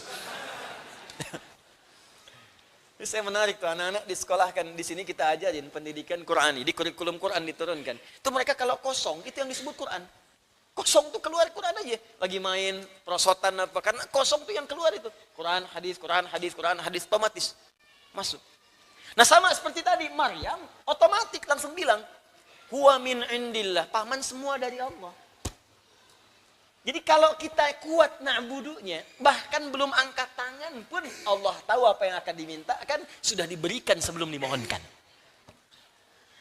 Dan dicontohkan Maryam bukan nabi, bukan rasul untuk memberikan pesan kepada kita bahwa semua kaidah ini berlaku bagi setiap hamba Allah yang memaksimalkan ibadahnya kepada Allah Subhanahu wa taala. Saking pentingnya ibadah, Nabi Muhammad pun saat diisrakan bukan gelar nabi dan rasul yang dipanggil, tapi gelar ibadahnya sebagai seorang hamba. Kenapa engkau aku panggil untuk Isra? Karena ibadahmu itu tak tertandingi. Maksimal luar biasa.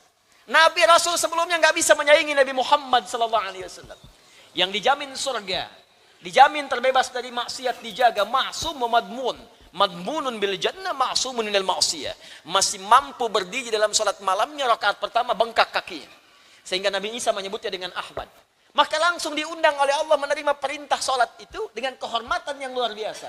Isra'nya dari Masjidil Haram ke Masjidil Aqsa di Palestina, mi'raj naik ke atas ke langit.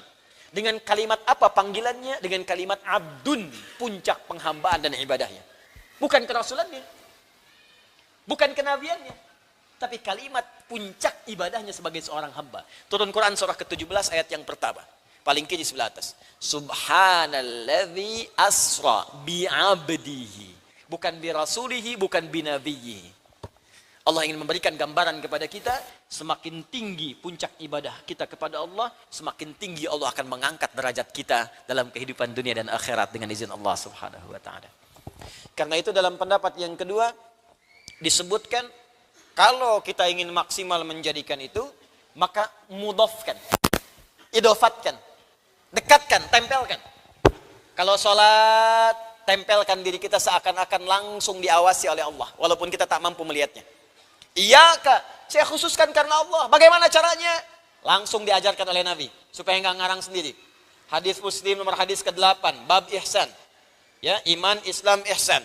Anta'budallaha ka'annaka tarahu. Ta'bud, kita mengatakan na'budu, kata Nabi, ta'bud. Kalau kamu sedang na'budu, kamu sedang sholat, kamu sedang ibadah, ka'annaka tarah. Fa illam takun tarahu fa innahu yarak. Rasakan Allah mengawasimu, ada di depanmu, dekat denganmu. Kalau tak mampu engkau melihatnya, maka rasakan Allah langsung yang mengawasimu seketika. Itu yang disebut dengan ihsan. Kalau ada orang bersikap seperti itu yang disebut dengan iyaka yang paling maksimal. Ya, itu mudhaf ilaih. Yang berpendapat demikian qala Abu Sa'ud, berkata seorang mufassir, ya, Abu Sa'ud, al-Imam Abu Sa'ud, wa madda'ahu al-Khalil min al-idhafah muhtajjan alaihi bima haqahu an ba'd al-Arab. Yang pendapat kedua tadi, yang nempelkan iyaka ke na'budu, pendapat kedua, itu namanya Khalil bin Ahmad. Lengkapnya Khalil bin Ahmad al-Farahidi. Ya, di sini tidak disebutkan. Lahir tahun 100 Hijriah, wafat tahun 170 Hijriah. Siapa Al-Khalil bin Ahmad al-Farahidi ini? Khalil bin Ahmad al-Farahidi ini seorang pertama pakar di bidang bahasa. Ya, pakar bidang bahasa Arab. Beliau pengarang kitab namanya Mu'jam al-Ain. Beliau termasuk penginisiasi ilmu nahwu yang sebelumnya disampaikan oleh Abul Aswad ad-Du'ali. Abul Aswad ad-Du'ali dari Ali bin Abi Thalib radhiyallahu taala anhu. Jadi nasabnya ke situ. Khalil dari Abul Aswad ad-Du'ali, Abul Aswad ad-Du'ali dari Ali bin Abi Thalib. Ya, beliau yang meletakkan pertama kali harakat. Nah, itu kalau antum baca mushaf ada harakatnya. Itu siapa yang menginisiasi harakat? Sampai kita bisa baca mushaf. Bacaannya tidak gundul, kan? Ada harakatnya, fathah, kasrah, dhamma, sukun. Itu namanya Al-Khalil bin Ahmad al-Farahidi. Ya, Khalil bin Ahmad al-Farahidi. Itu orang yang pertama meletakkan dasar-dasar harakat sehingga kita pun bisa membaca mushaf dengan baik sekarang. Khalil bin Ahmad al-Farahidi, beliau pula yang memberikan rumusan ilmu arud. Ini penting saya berikan pengetahuan dulu. Ilmu arud. Al-arud. Jadi maksudnya saya ingin sampaikan, ini pendapat kedua ini bukan berasal dari orang kaleng-kalengan. Ini ulama beneran. Ya. Al-arud. Saya termasuk pensyarah di ilmu arud. Saya pernah menuliskan syarah, membuat kitab syarah dengan bahasa Arab. Namanya Minhatul Jalil. Alhamdulillah. Alhamdulillah.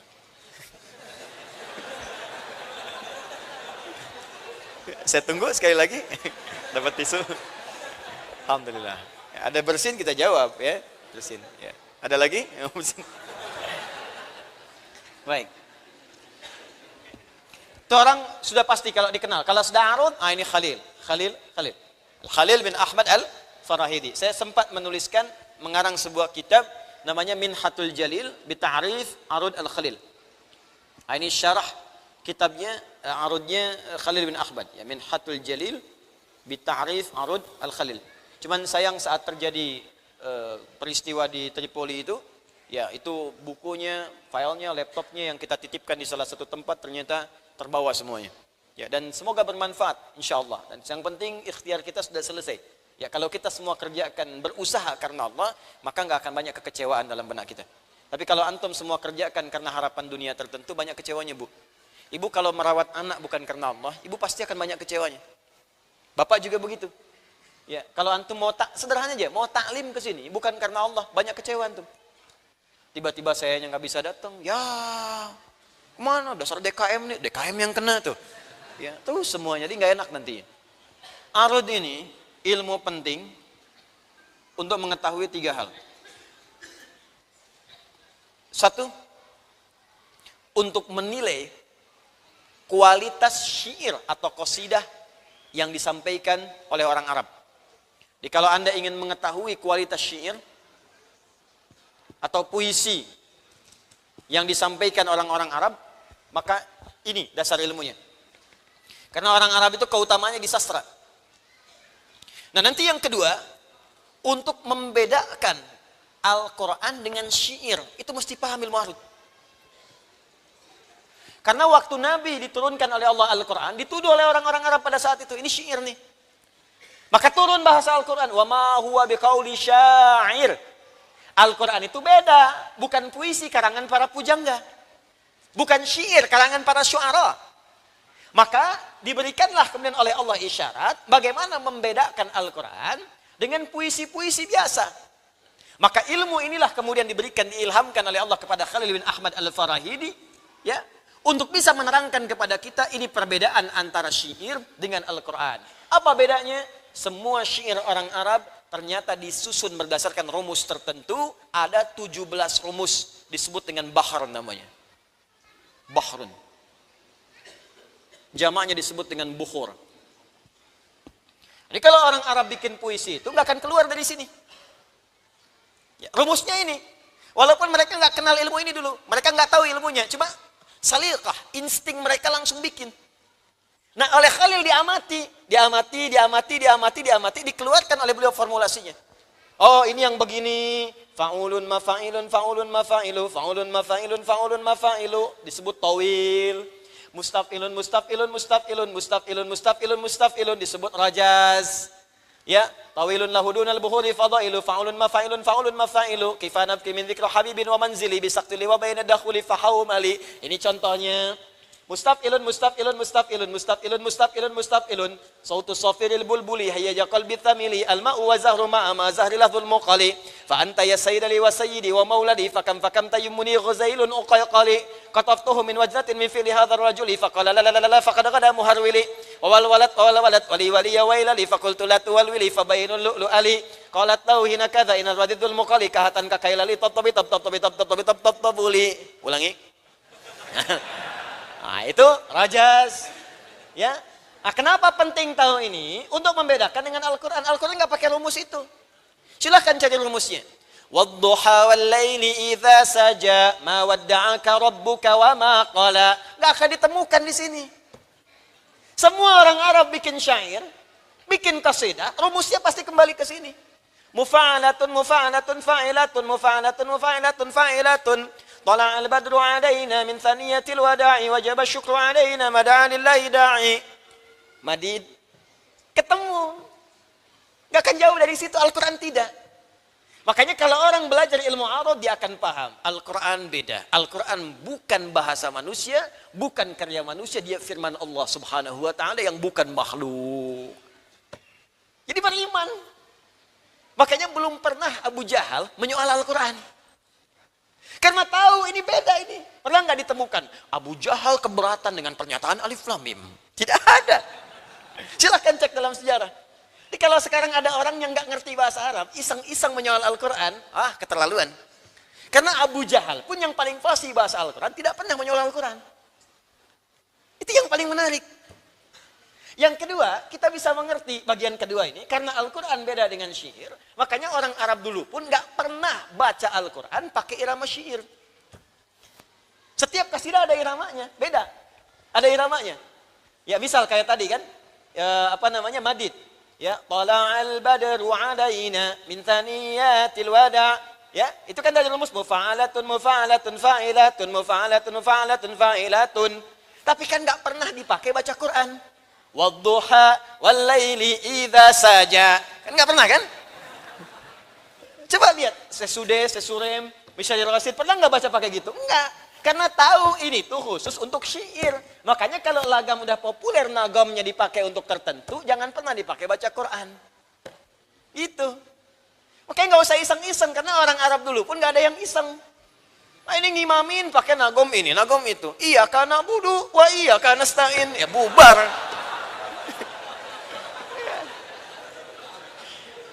Ini bukan persoalan Islam lokal dengan Islam global.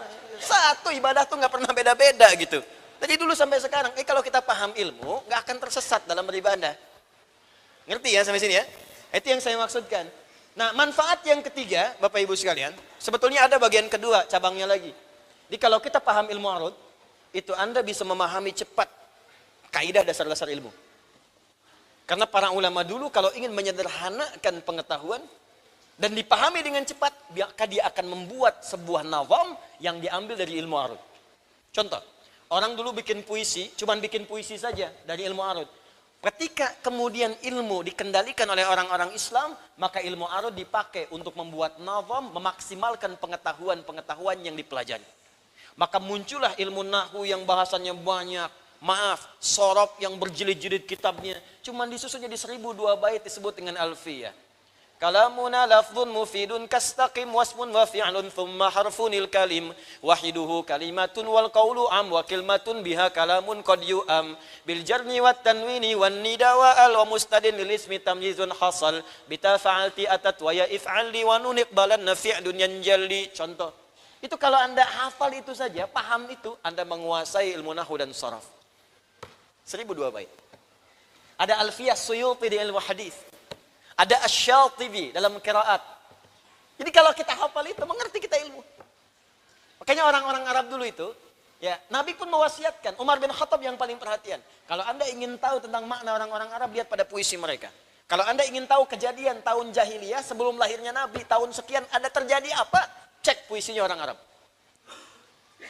150 tahun sebelum lahir Nabi, Imre el-Qais pernah melihat seorang pemuda patah hati di tepian sebuah lembah. Ya, itu kisahnya ada dan itu bisa jadi sejarah, tulis dikeluarkan jadi ilmu. Yang ketiga, ilmu arud itu bisa digunakan untuk mensyukuri nikmat Allah dalam pemberian pahala pada setiap amal. Contoh, nih, ini jarang dikaji nih. Ya.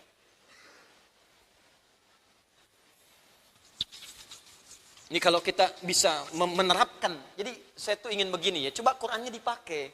Kata Quran tuh gini, kalau belajar sampai paham. Menghafal boleh, tapi yang dihafalkan tuh pahami. Di banyak orang sekarang menghafal tapi nggak ngerti. Contoh paling gampang, orang Islam sholat, hafal bacaan tapi nggak ngerti yang dibaca. Walau tidak semuanya. Sekarang saya kan sering katakan, dulu ibu saya saja, kalau saya pulang dari sekolah, itu ditunggu belajar apa? Dibuka, dilihat. Ditanya dan seterusnya. Sekarang saya tanya pada Bapak Ibu sekalian, berapa banyak anak pulang ke rumah dicek lagi bacaannya? Dicek lagi apa yang ia pelajari? Tinjau kembali. Arud. Bapak Ibu masih ingat kalau kita baca Al-Quran pahalanya berapa? Setiap hurufnya? 10 ya. Hadis di At-Tirmidzi, nomor hadis 2010. Man qara'a harfan min kitabillahi falahu 10 hasanat. Siapa yang membaca satu huruf dari kitab Allah, dia mendapatkan setiap hurufnya 10 kebaikan. Contohnya langsung dari Nabi, walam aqul alif lam mim harfun. Saya tidak katakan kata Nabi alif lam mim itu satu huruf. Walakin alifun harfun, lamun harfun, mimun harfun. Walikulli harfin 10 hasanat. Tapi alifnya satu huruf, lamnya satu huruf, mimnya satu huruf. Setiap hurufnya 10 kebaikan. Kalau Anda baca dengan pengetahuan biasa tanpa dasar ilmu arud, maka orang akan menyimpulkan ini 1, ini 2, ini 3. Jelas? Jadi 1, 2, 3. Ada berapa? 3. Setiap satu hurufnya berapa pahalanya? 10. Kalau 3 kali 10 berapa? 30. Kalau Anda baca dengan ilmu arud, maka ilmu arud itu diantara cara memahaminya adalah menuliskan apa yang dibacakan, bukan rumus yang terlihat. Ini kan tulisan, simbol. Apalagi Al-Quran sifatnya bacaan. Dalam ilmu arud, kalau Anda ingin menuliskan, yang dibacakan itu yang dituliskan. Dan rumus Nabinya jelas. Kata Nabi ini apa? Alifun. Maka tulisan alif itu begini. Alif. Lamun. Mimun. Mim. Alifun, alif. Ada berapa huruf? 1, 2. Jadi dari sini dapat berapa? 3. Ini pun belum tentu 3 karena ini hamzah namanya. Hamzah. Hamzah ada berapa huruf? 1, 2, 3, 4. Belum tentu 4 karena ini ha namanya. Perhatikan cara memahaminya. Ini yang dimaksudkan, orang yang hanya mengejar pahala yang terhitung, maka dia akan diberikan pahala sesuai dengan hitungan. Tapi orang yang meniatkan bacaan Qur'annya karena Allah, maka dia akan diberikan tanpa pernah terhitung dalam hitungan manusia. Ini yang dimaksud firman Allah di Quran surah kedua Al-Baqarah di ayat 261 ketika Allah menerangkan pahala bagi orang infak. Mathalul ladzina yunfiquna amwalahum fi sabilillah kamathali habbah ambatat sab'a sanabil fi kulli sumbulatin mi'atu habbah. Banyak orang potong cuman sampai sini. Termasuk saya sayangkan juga beberapa ustadz, kenapa potong sampai sini? Bapak Ibu pernah dengar nggak? Kalau orang infak pahalanya 700, pernah dengar? Ya kan? Setiap satunya nilainya 700. Ini ayatnya belum sempurna. Pakai dalil ayat tadi. Matsalul ladzina yunfiquna amwalahum fi sabilillah. Setiap orang infak diniatkan karena Allah. Ya kamatsali habba. Setiap satunya diniatkan, maka tumbuh dia satu biji pahalanya. Ambatat sab'a sanabil. Setiap satu bercabang jadi 7. Jadi rumusnya 1 kali 7. Fi kulli sumbulatin mi'atu habba. Satu yang jadi 7 tadi, itu bercabang lagi. Setiap cabang satu ini mendapatkan 100 butir. Jadi ini dikali 7, kali lagi 100. Dapat berapa? 700. Jadi kalau Anda infak misalnya, malam ini bismillah saya infak 1000. Maka rumusnya 1000 ini jadi 1 ini sama dengan 1. Jadi kalikan 7 kali 100. Jadi 1 dikali 1000 kali 700 jadi 700.000. 700.000 itu bukan berarti nominalnya 700.000. Belum tentu. Maksudnya mungkin pahalanya itu sekali lipat. Nanti kalau dikalkulasikan diganti jadi dirawat oleh Allah, tidak sakit senilai 700.000. Kalau kena banjir dipotong 700.000 biayanya di bengkel. Macam-macam, misal, gitu ya. Nah ini, tapi kebanyakan orang umumnya walau tidak semuanya, kenapa berhenti sampai di sini? Kan ayatnya belum selesai. Wallahu yudha'ifu liman yasha'. Dan Allah akan melipat gandakan tanpa batas bagi siapa yang ia kehendaki. Maka jadilah kita kepada yang dikehendaki itu supaya pahala dilipat gandakan tanpa batas. Siapa yang dikehendaki itu? Adalah orang yang tidak pernah berhitung ketika dia beramal. Maka Allah berikan kepadanya hasil tanpa pernah terhitung dalam pikiran manusia sedikit pun. Wallahu wasi'un alim. Karena Allah maha luas pemberiannya dan maha tahu siapa yang ikhlas dalam amalannya. Nah ini apa yang bisa memberikan penilaian itu? Ilmu arud tadi. Jadi kalau antum baca Quran, gak usah ngitung-ngitung. Astagfirullah. Dosa mata saya sekarang ada 19 sampai malam ini. Dilihat, dia tahu sendiri tuh buka WhatsApp jam sekian, salah. Sekali, 2 kali, hitung sama dia. Sekali dosa, sekali lihat, sekali dosa. 19 dosa. Saya pengen taubat. Toha, cukup. To, 1 huruf, ha, 1 huruf. Ya, 1 kali 10, 10 tambah 10, 20, lumayan, hapus. Nah, itu prinsip yang keliru. Kalau baca Quran gak usah ngitung-ngitung, baca aja. Nanti kita lihat sebelum wafat berapa pahala yang mengalir untuk kita. Paham sampai sini? Baik, terakhir saya tutup dulu untuk bab ini. Yang keempat saya lewati karena sudah saya terangkan di pertemuan lalu, makna ihdinas siratal mustaqim. Terakhir, والذي اختاره الأول وقد بينا ذلك مستوفا في كتابنا الموسوم بالإنصاف في مسائل الخلاف. Persoalan tadi telah dibahas di dalam kitab Al-Insaf fi Masail al-Khilaf. Ini karangan di sini disebutkan Ibnul Anbari. Nama lengkapnya Kamaluddin, enggak ada di kitab. Kamaluddin Abul Barakat Abdurrahman bin Muhammad bin Abu Sa'id Al-Anbari. Ya. Gelarnya Kamaluddin, ya, Abul Barakat Abdurrahman. Di kitab itu nggak disebutkan supaya jadi tambahan. Bin Muhammad, ada yang menyebutkan bin Al-Wafa, ada yang menyebutkan bin Ibn Abi Sa'id As-Sa'id Al-Anbari dari Anbar. Ada kurma Anbar dari Irak. Ya. Ini ulama besar, pakar bahasa, punya kitab namanya Al-Insaf fi Masailil Khilaf bainan Nahwiyin Al-Basriyin wal Kufiyin. Ya, kami belajar kitab itu, makanya tadi saya tuliskan, saya hafal ya. Karena belajar kitab itu dan diselesaikan saat kuliah. Jadi ada kitab namanya Al-Insaf fi Masailil khilaf. Makanya belajar bahasa, saya dulu meniatkan belajar bahasa untuk bisa berkhidmat kepada Al-Quran. Saya mencintai Al-Quran dari sejak kecil. Makanya memilih jurusan bahasa Arab untuk mendalami itu. Sambil belajar itu, talaqi tafsir, pergi ke Syekh Azhar, pergi ke beberapa tempat supaya kita bisa maksimal memahaminya. Tujuannya ke situ. Kalau cuma belajar bahasa saja untuk apa? Ya, pujangga sudah banyak lah gitu kan. Untuk apa? Cuman belajar sesuatu yang tidak ada fungsinya. Gunakan alat untuk memahami hakikat. Jelas ya? Baik. Terakhir. Khamisan amin. Ah, ini amin. Ismu fi'lin amrin bimakna istajib. Amin itu isim. Isim. Kata benda. Tapi maknanya fi'il, permohonan. Bimakna istajib. Ya artinya istajib, mohon kabulkan ya Allah. Tapi yang ingin saya bahas dua hal. Satu, kenapa bukan ajib tapi istajib? Ada ajib, ada istajib, itu beda. Bukan ajib, ya ajib itu kagum, ajib. Wajahmu ajib, ya. Masya Allah, ini sepeda ajib. Itu kagum, bagus maksudnya. Ya.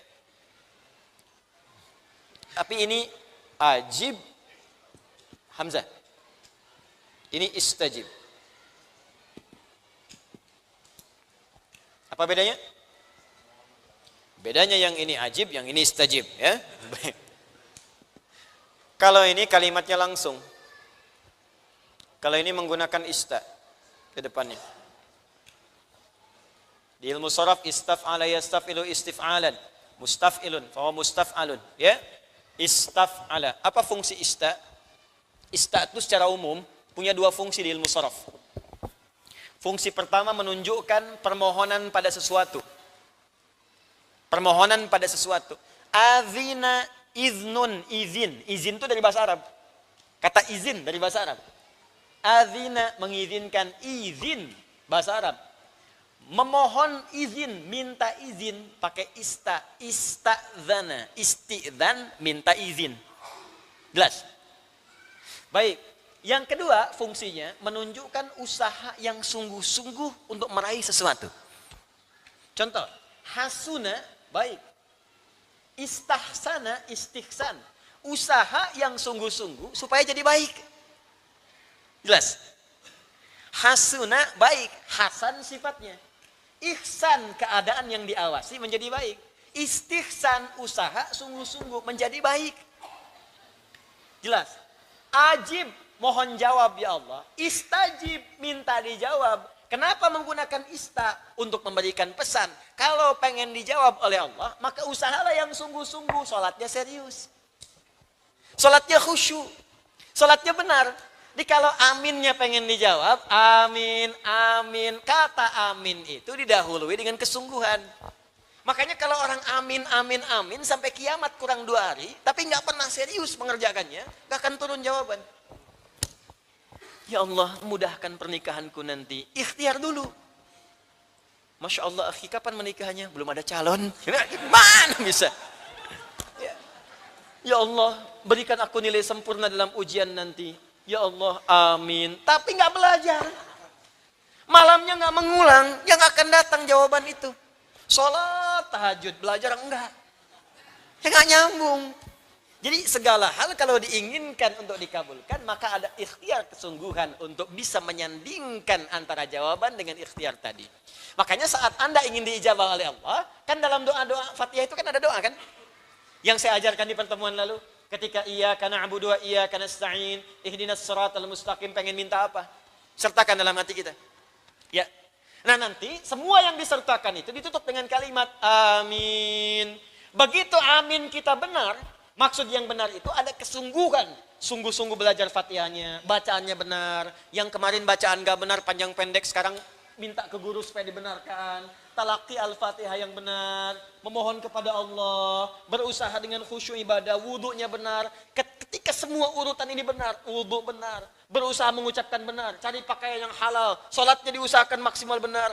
Begitu Anda mengucapkan amin, akan terjadi perbedaan dalam kehidupan kita. Itu maksudnya. Ini bukan sekedar datang sholat, baca amin. Nah, malaikat juga malas melihatnya. Tapi kalau orang sungguh-sungguh, maka perhatikan jawaban Nabi. Perhatikan. Bukan sekedar doanya dijawab. Man wafaqa ta'minuhu ta'minal malaika, ghufira lahu ma taqaddama min dzambi. Orang yang bacaan aminnya bersamaan dengan aminnya malaikat. Aminnya kita meminta dijawab oleh Allah, aminnya malaikat mempercepat jawaban yang diturunkan oleh Allah kepada kita. Jadi kalau ketika kita mengatakan amin, tuh malaikat ikutan amin. Itu hadis Nabi, awas. Kalau Nabi menyampaikan berita gaib, kita percaya, pakai iman. Jangan semua pengen dijangkau akal. Kok nggak kedengeran aminnya malaikat? Kalau kedengeran, ente nggak jadi sholat, Joni.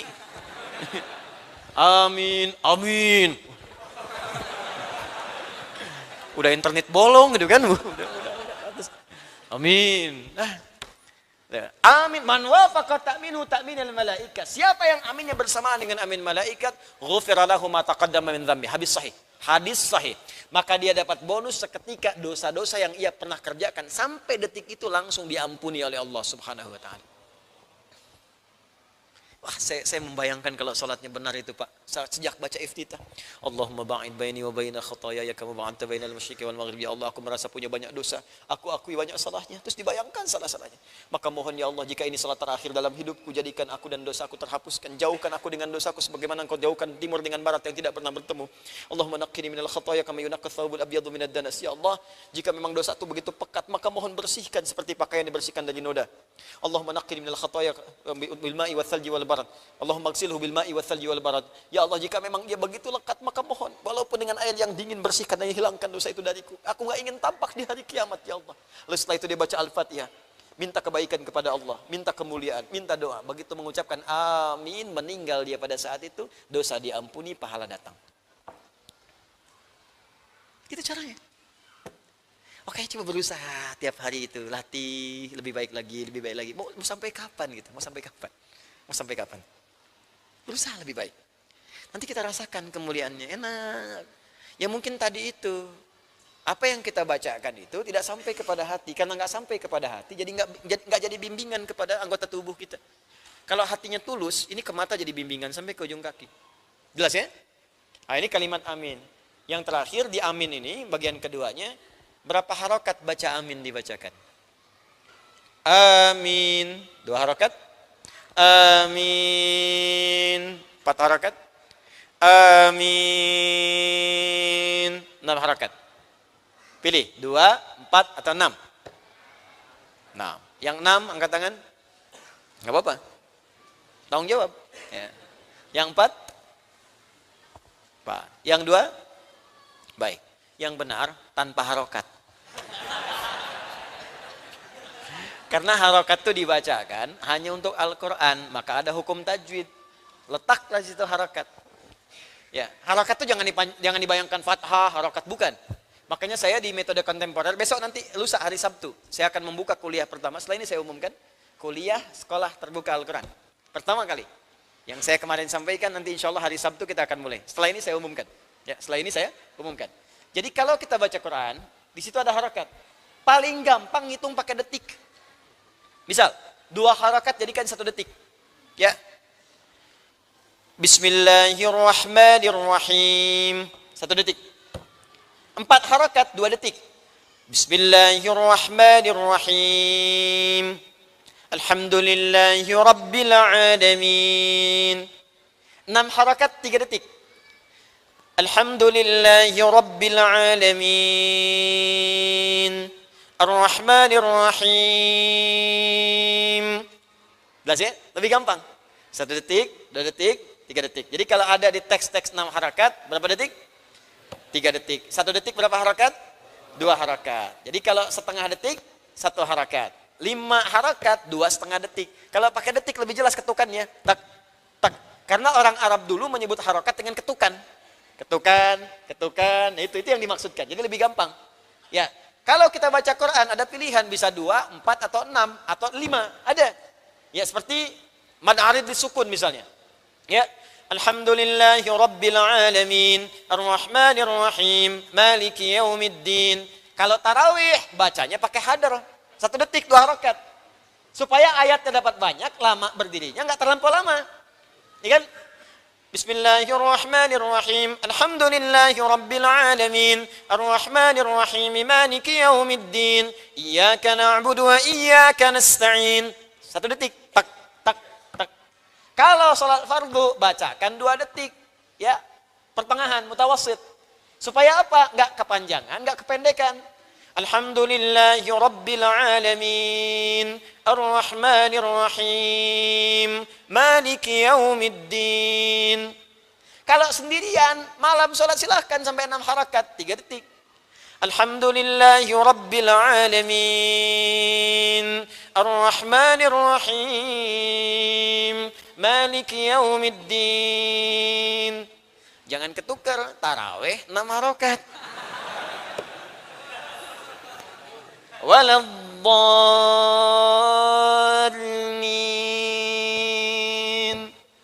Amin. Alif lam mim. Udah nggak kuat.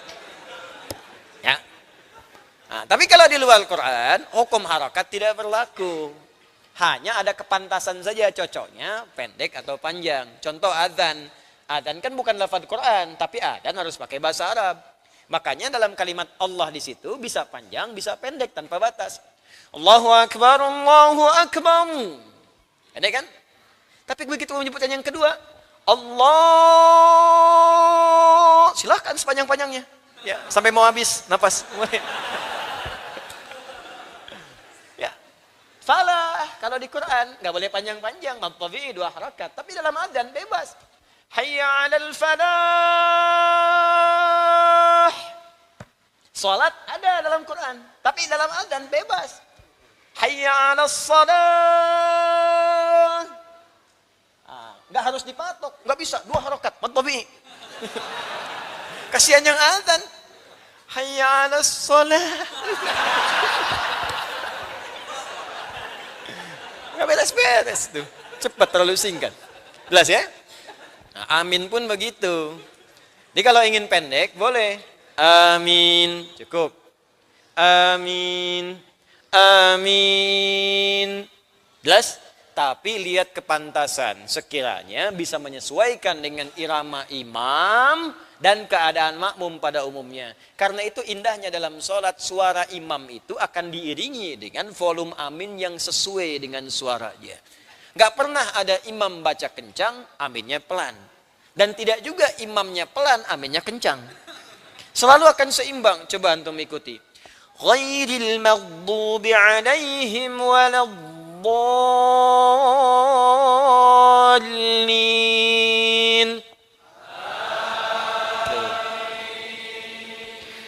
Ghairil maghdubi alaihim waladdallin.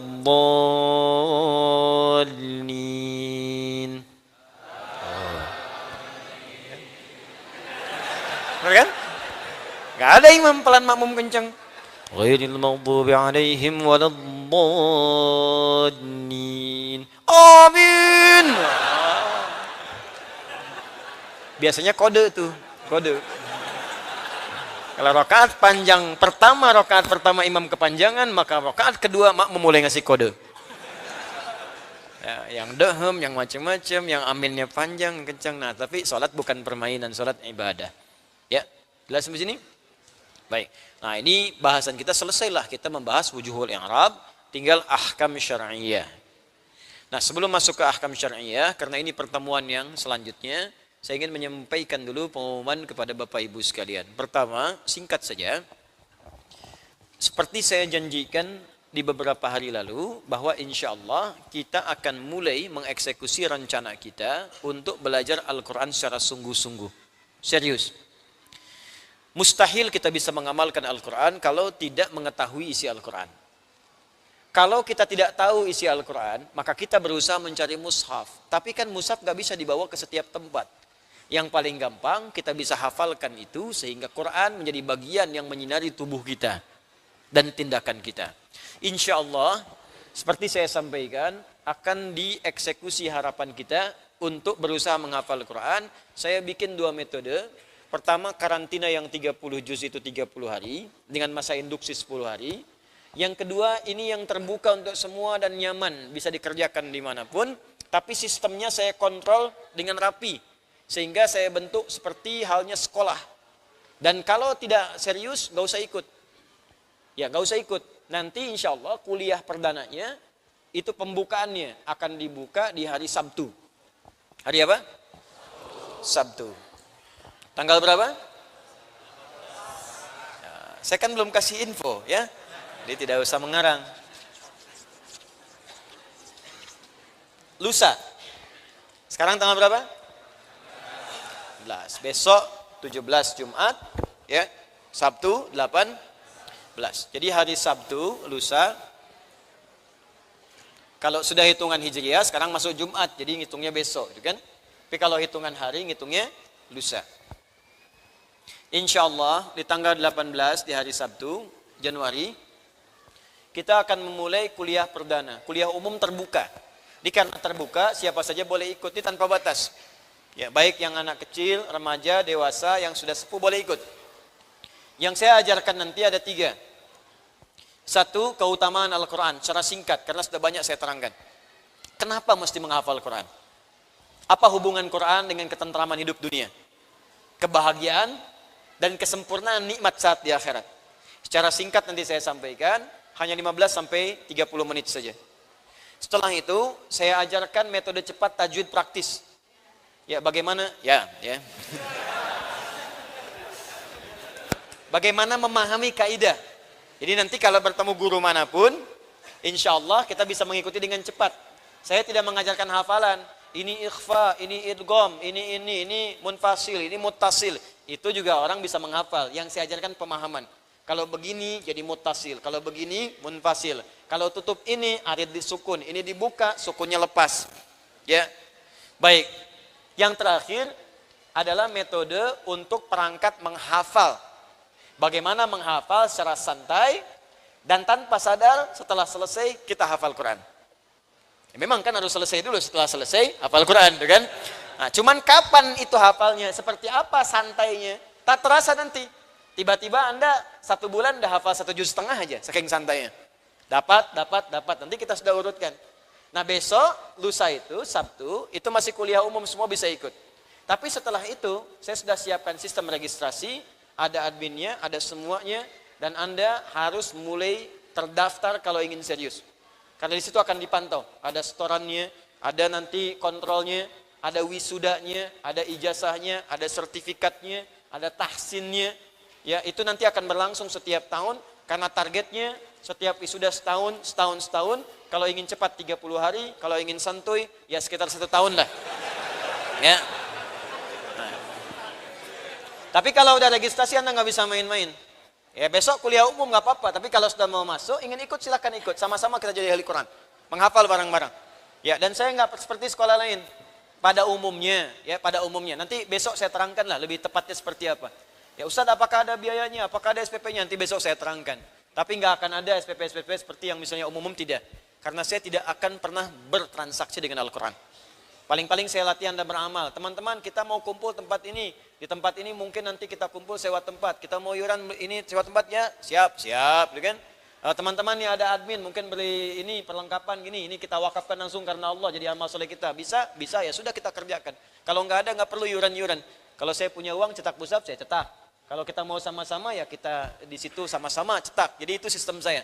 Dan saya tidak menarik sedikit pun dari Anda kecuali nanti yang menjadi amal soleh untuk Anda. Misal, teman-teman kita wakaf, yang registrasi syaratnya nggak ada apa-apa kecuali wakaf saja. Wakaf itu kita serahkan lagi pada orang supaya mereka menghafal lagi. Anda yang belum punya ini dapatkan hasil dari orang lain supaya Anda bisa belajar dengan baik. Pahala mengalir pada orang, punya orang mengalir kepada Anda. Ya, itu yang saya jadikan. Jadi insya Allah nggak ada SPP, nggak ada yang lain-lain. Paling-paling kalau sebulan dari 50.000, 100.000 itu untuk kumpul, untuk barang-barang, untuk yang lain-lain. Nah itu diinformasikan. Insya Allah dengan modal pulsa 50.000, mudah-mudahan dapat nanti komunikasi akhirat yang lebih baik dengan izin Allah Subhanahu Wa Taala. Itu pun kalau ada, kalau enggak berarti enggak ada apa-apa. Jelas sampai sini? Baik. Itu 2. Tempatnya di mana? Nah ini dia. Tempatnya di Masjid Al-Azhar. Dengarkan dulu. Kan mesti dipilih. Mesti dipilih, ya, mana tempat yang paling memungkinkan, yang paling cepat bisa kita dapatkan. Di Alisan sudah malam ini. Ya kan kita harus hargai juga. Di sini ada komplek, ada aktivitas, ada macam-macam, ya. Kalau sekarang Masya Allah, semoga Allah berikan rahmat kepada warga komplek di sini, ada PTM, ada PJS, ada Greenview. Ini kan tidak mudah Bapak Ibu sekalian. Datang banyak orang lewat, mungkin ada aktivitas. Berapa banyak warga komplek yang menyimpan mobilnya keluar supaya Anda bisa masuk ke sini? Berapa banyak warga komplek yang tidak keluar rumah, ya, supaya Anda bisa nyaman belajar dan sebagainya. Termasuk teman-teman yang pajang, yang nyimpan makanan macam-macam. Makanya sering saya katakan, keluar dengan tertib, jangan buang sampah sembarangan, karena ada hak dan mereka juga yang harus dapatkan dengan kebaikan. Dan saya pun memberikan pesan kepada teman-teman sekitaran yang ikhlas supaya Allah berikan pahala kepada kita. Ini Allah berikan masjid di sini untuk kebersamaan kita semua. Jangan sampai dengan masjid ada keributan, ada macam-macam. Jadikan sebagai berkah untuk semuanya insya Allah. Ya.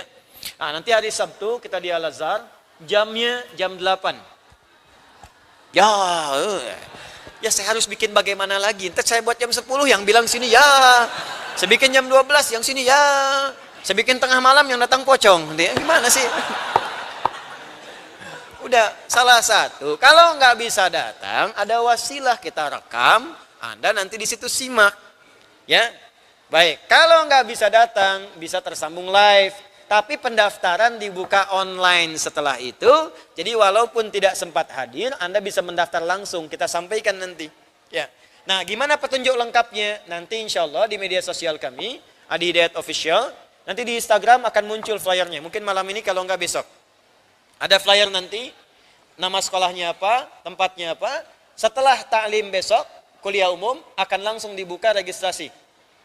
Nanti registrasi itu Anda daftar, masuk, datanya dikumpulkan, nanti ada langsung di admin, Anda akan dihubungi. Begini caranya, dibikin kelompok, teknisnya hari Sabtu saya terangkan lah, dengan lebih jelas lagi insya Allah. Paham sampai sini? Jadi saya cek dulu secara umum. Hari apa? Jam berapa? Sampai jam berapa? Belum tahu. Bagus. Ya, jam 8 sampai setengah 11. Ya, jam 8 sampai setengah 11. Karena setelah itu saya akan ke Bandung. Ya, jam 8 sampai setengah 11. Kemudian materinya ada 3 pokok. Tempatnya di mana? Al-Azhar mana? Belum tahu ya, jangan ngarang. Al-Azhar Kalimalang di sini. Ya, jadi bukan yang di Kebayoran.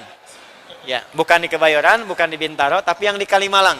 Ya, mudah-mudahan dengan taklim di situ kali itu tidak malang lagi gitu ya. Nah, yang di sini di samping. Paham ya? Baik. Terakhir, Kamis depan, malam Jumat pekan depan, saya akan izin dulu.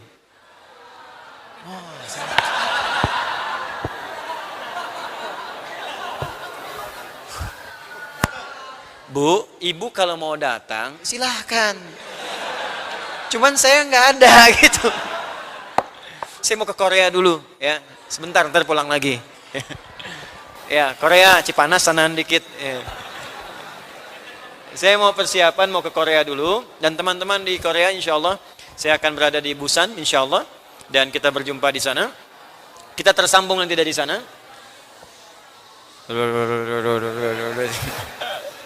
Simak dulu Bu ya dengan baik.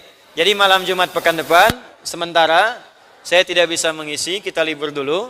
Nanti kita sambung lagi di Jumat berikutnya. Tapi insya Allah materi-materi itu akan tersambung nanti dari Korea ke kita. Dan kita akan menyapa teman-teman dari sana yang boleh jadi menginspirasi kita yang ada di sini insya Allah. Ya, nama sekolahnya tahu? Ya.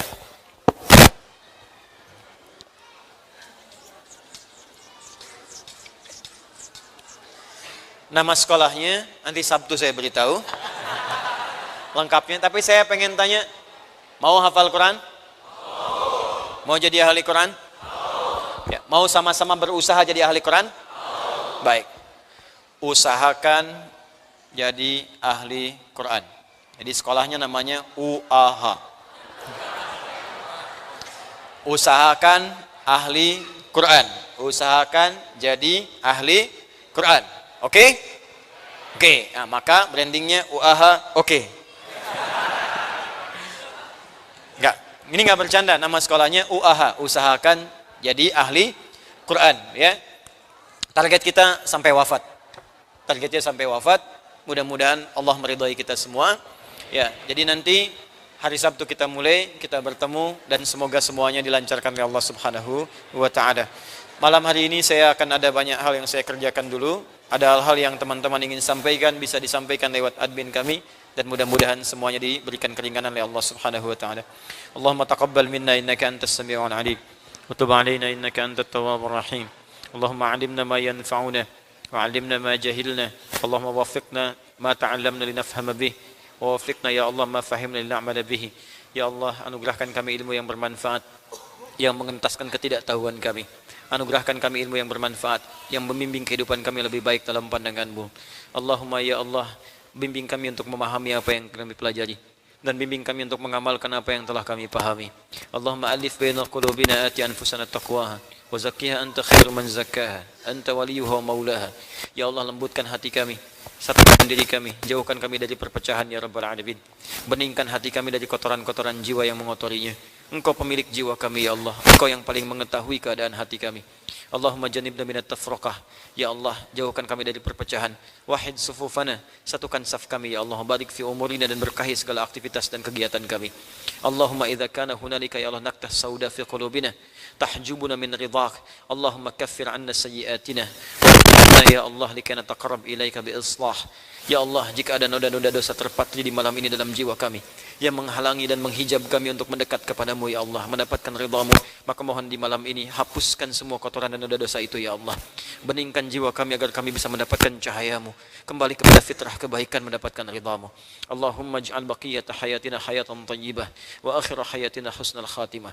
Ya Allah, jika terbuka lembaran kehidupan kami untuk hidup di esok hari, maka jadikan sisa hidup kami bermanfaat dalam hidup kami. Dan bila pun malam ini kami mesti kembali kepadamu, jadikan akhir hidup kami husnul khatimah. Allahumma ya Rabbal Alamin zuqna warzuqna rizqan halalan thayyibah ya Allah, halalan thayyiban liwafa'i duyunina. Ya Allah, anugerahkan limpahan rezeki kepada kami untuk mengentaskan utang-utang kami. Jika ada di tempat ini orang yang berpiutang ya Allah, atau orang yang punya utang, maka mohon ya Allah berikan limpahan rezeki untuk melunasi utang-utang mereka. Jauhkan ya Allah dari beban-beban kehidupan, dari beban utang, beban keburukan. Allahumma idza kana hunalika man ta'assara fi hayati fayassir lahu misrahum fa inna ma'al usri yusra kama qaulika ya arhamar rahimin. Ya Allah, jika sedang ada yang mengalami kesulitan di malam hari ini, maka berikan kemudahan kepada mereka seperti Engkau janjikan dalam firman-Mu inna ma'al usri yusra. Seperti Engkau janjikan dalam firman-Mu yuridullahu bikumul yusra wa la yuridu bikumul usra. Allahumma ya Allah, in kana hunalika minal marid fashfihi shifaan ajila. Jika ada di antara kami orang yang sakit atau keluarganya, kerabatnya, maka mohon sembuhkan dengan kesembuhan terbaik. Allahumma rabbana atina fid dunya hasanah wa fil akhirati hasanah wa qina adzabannar.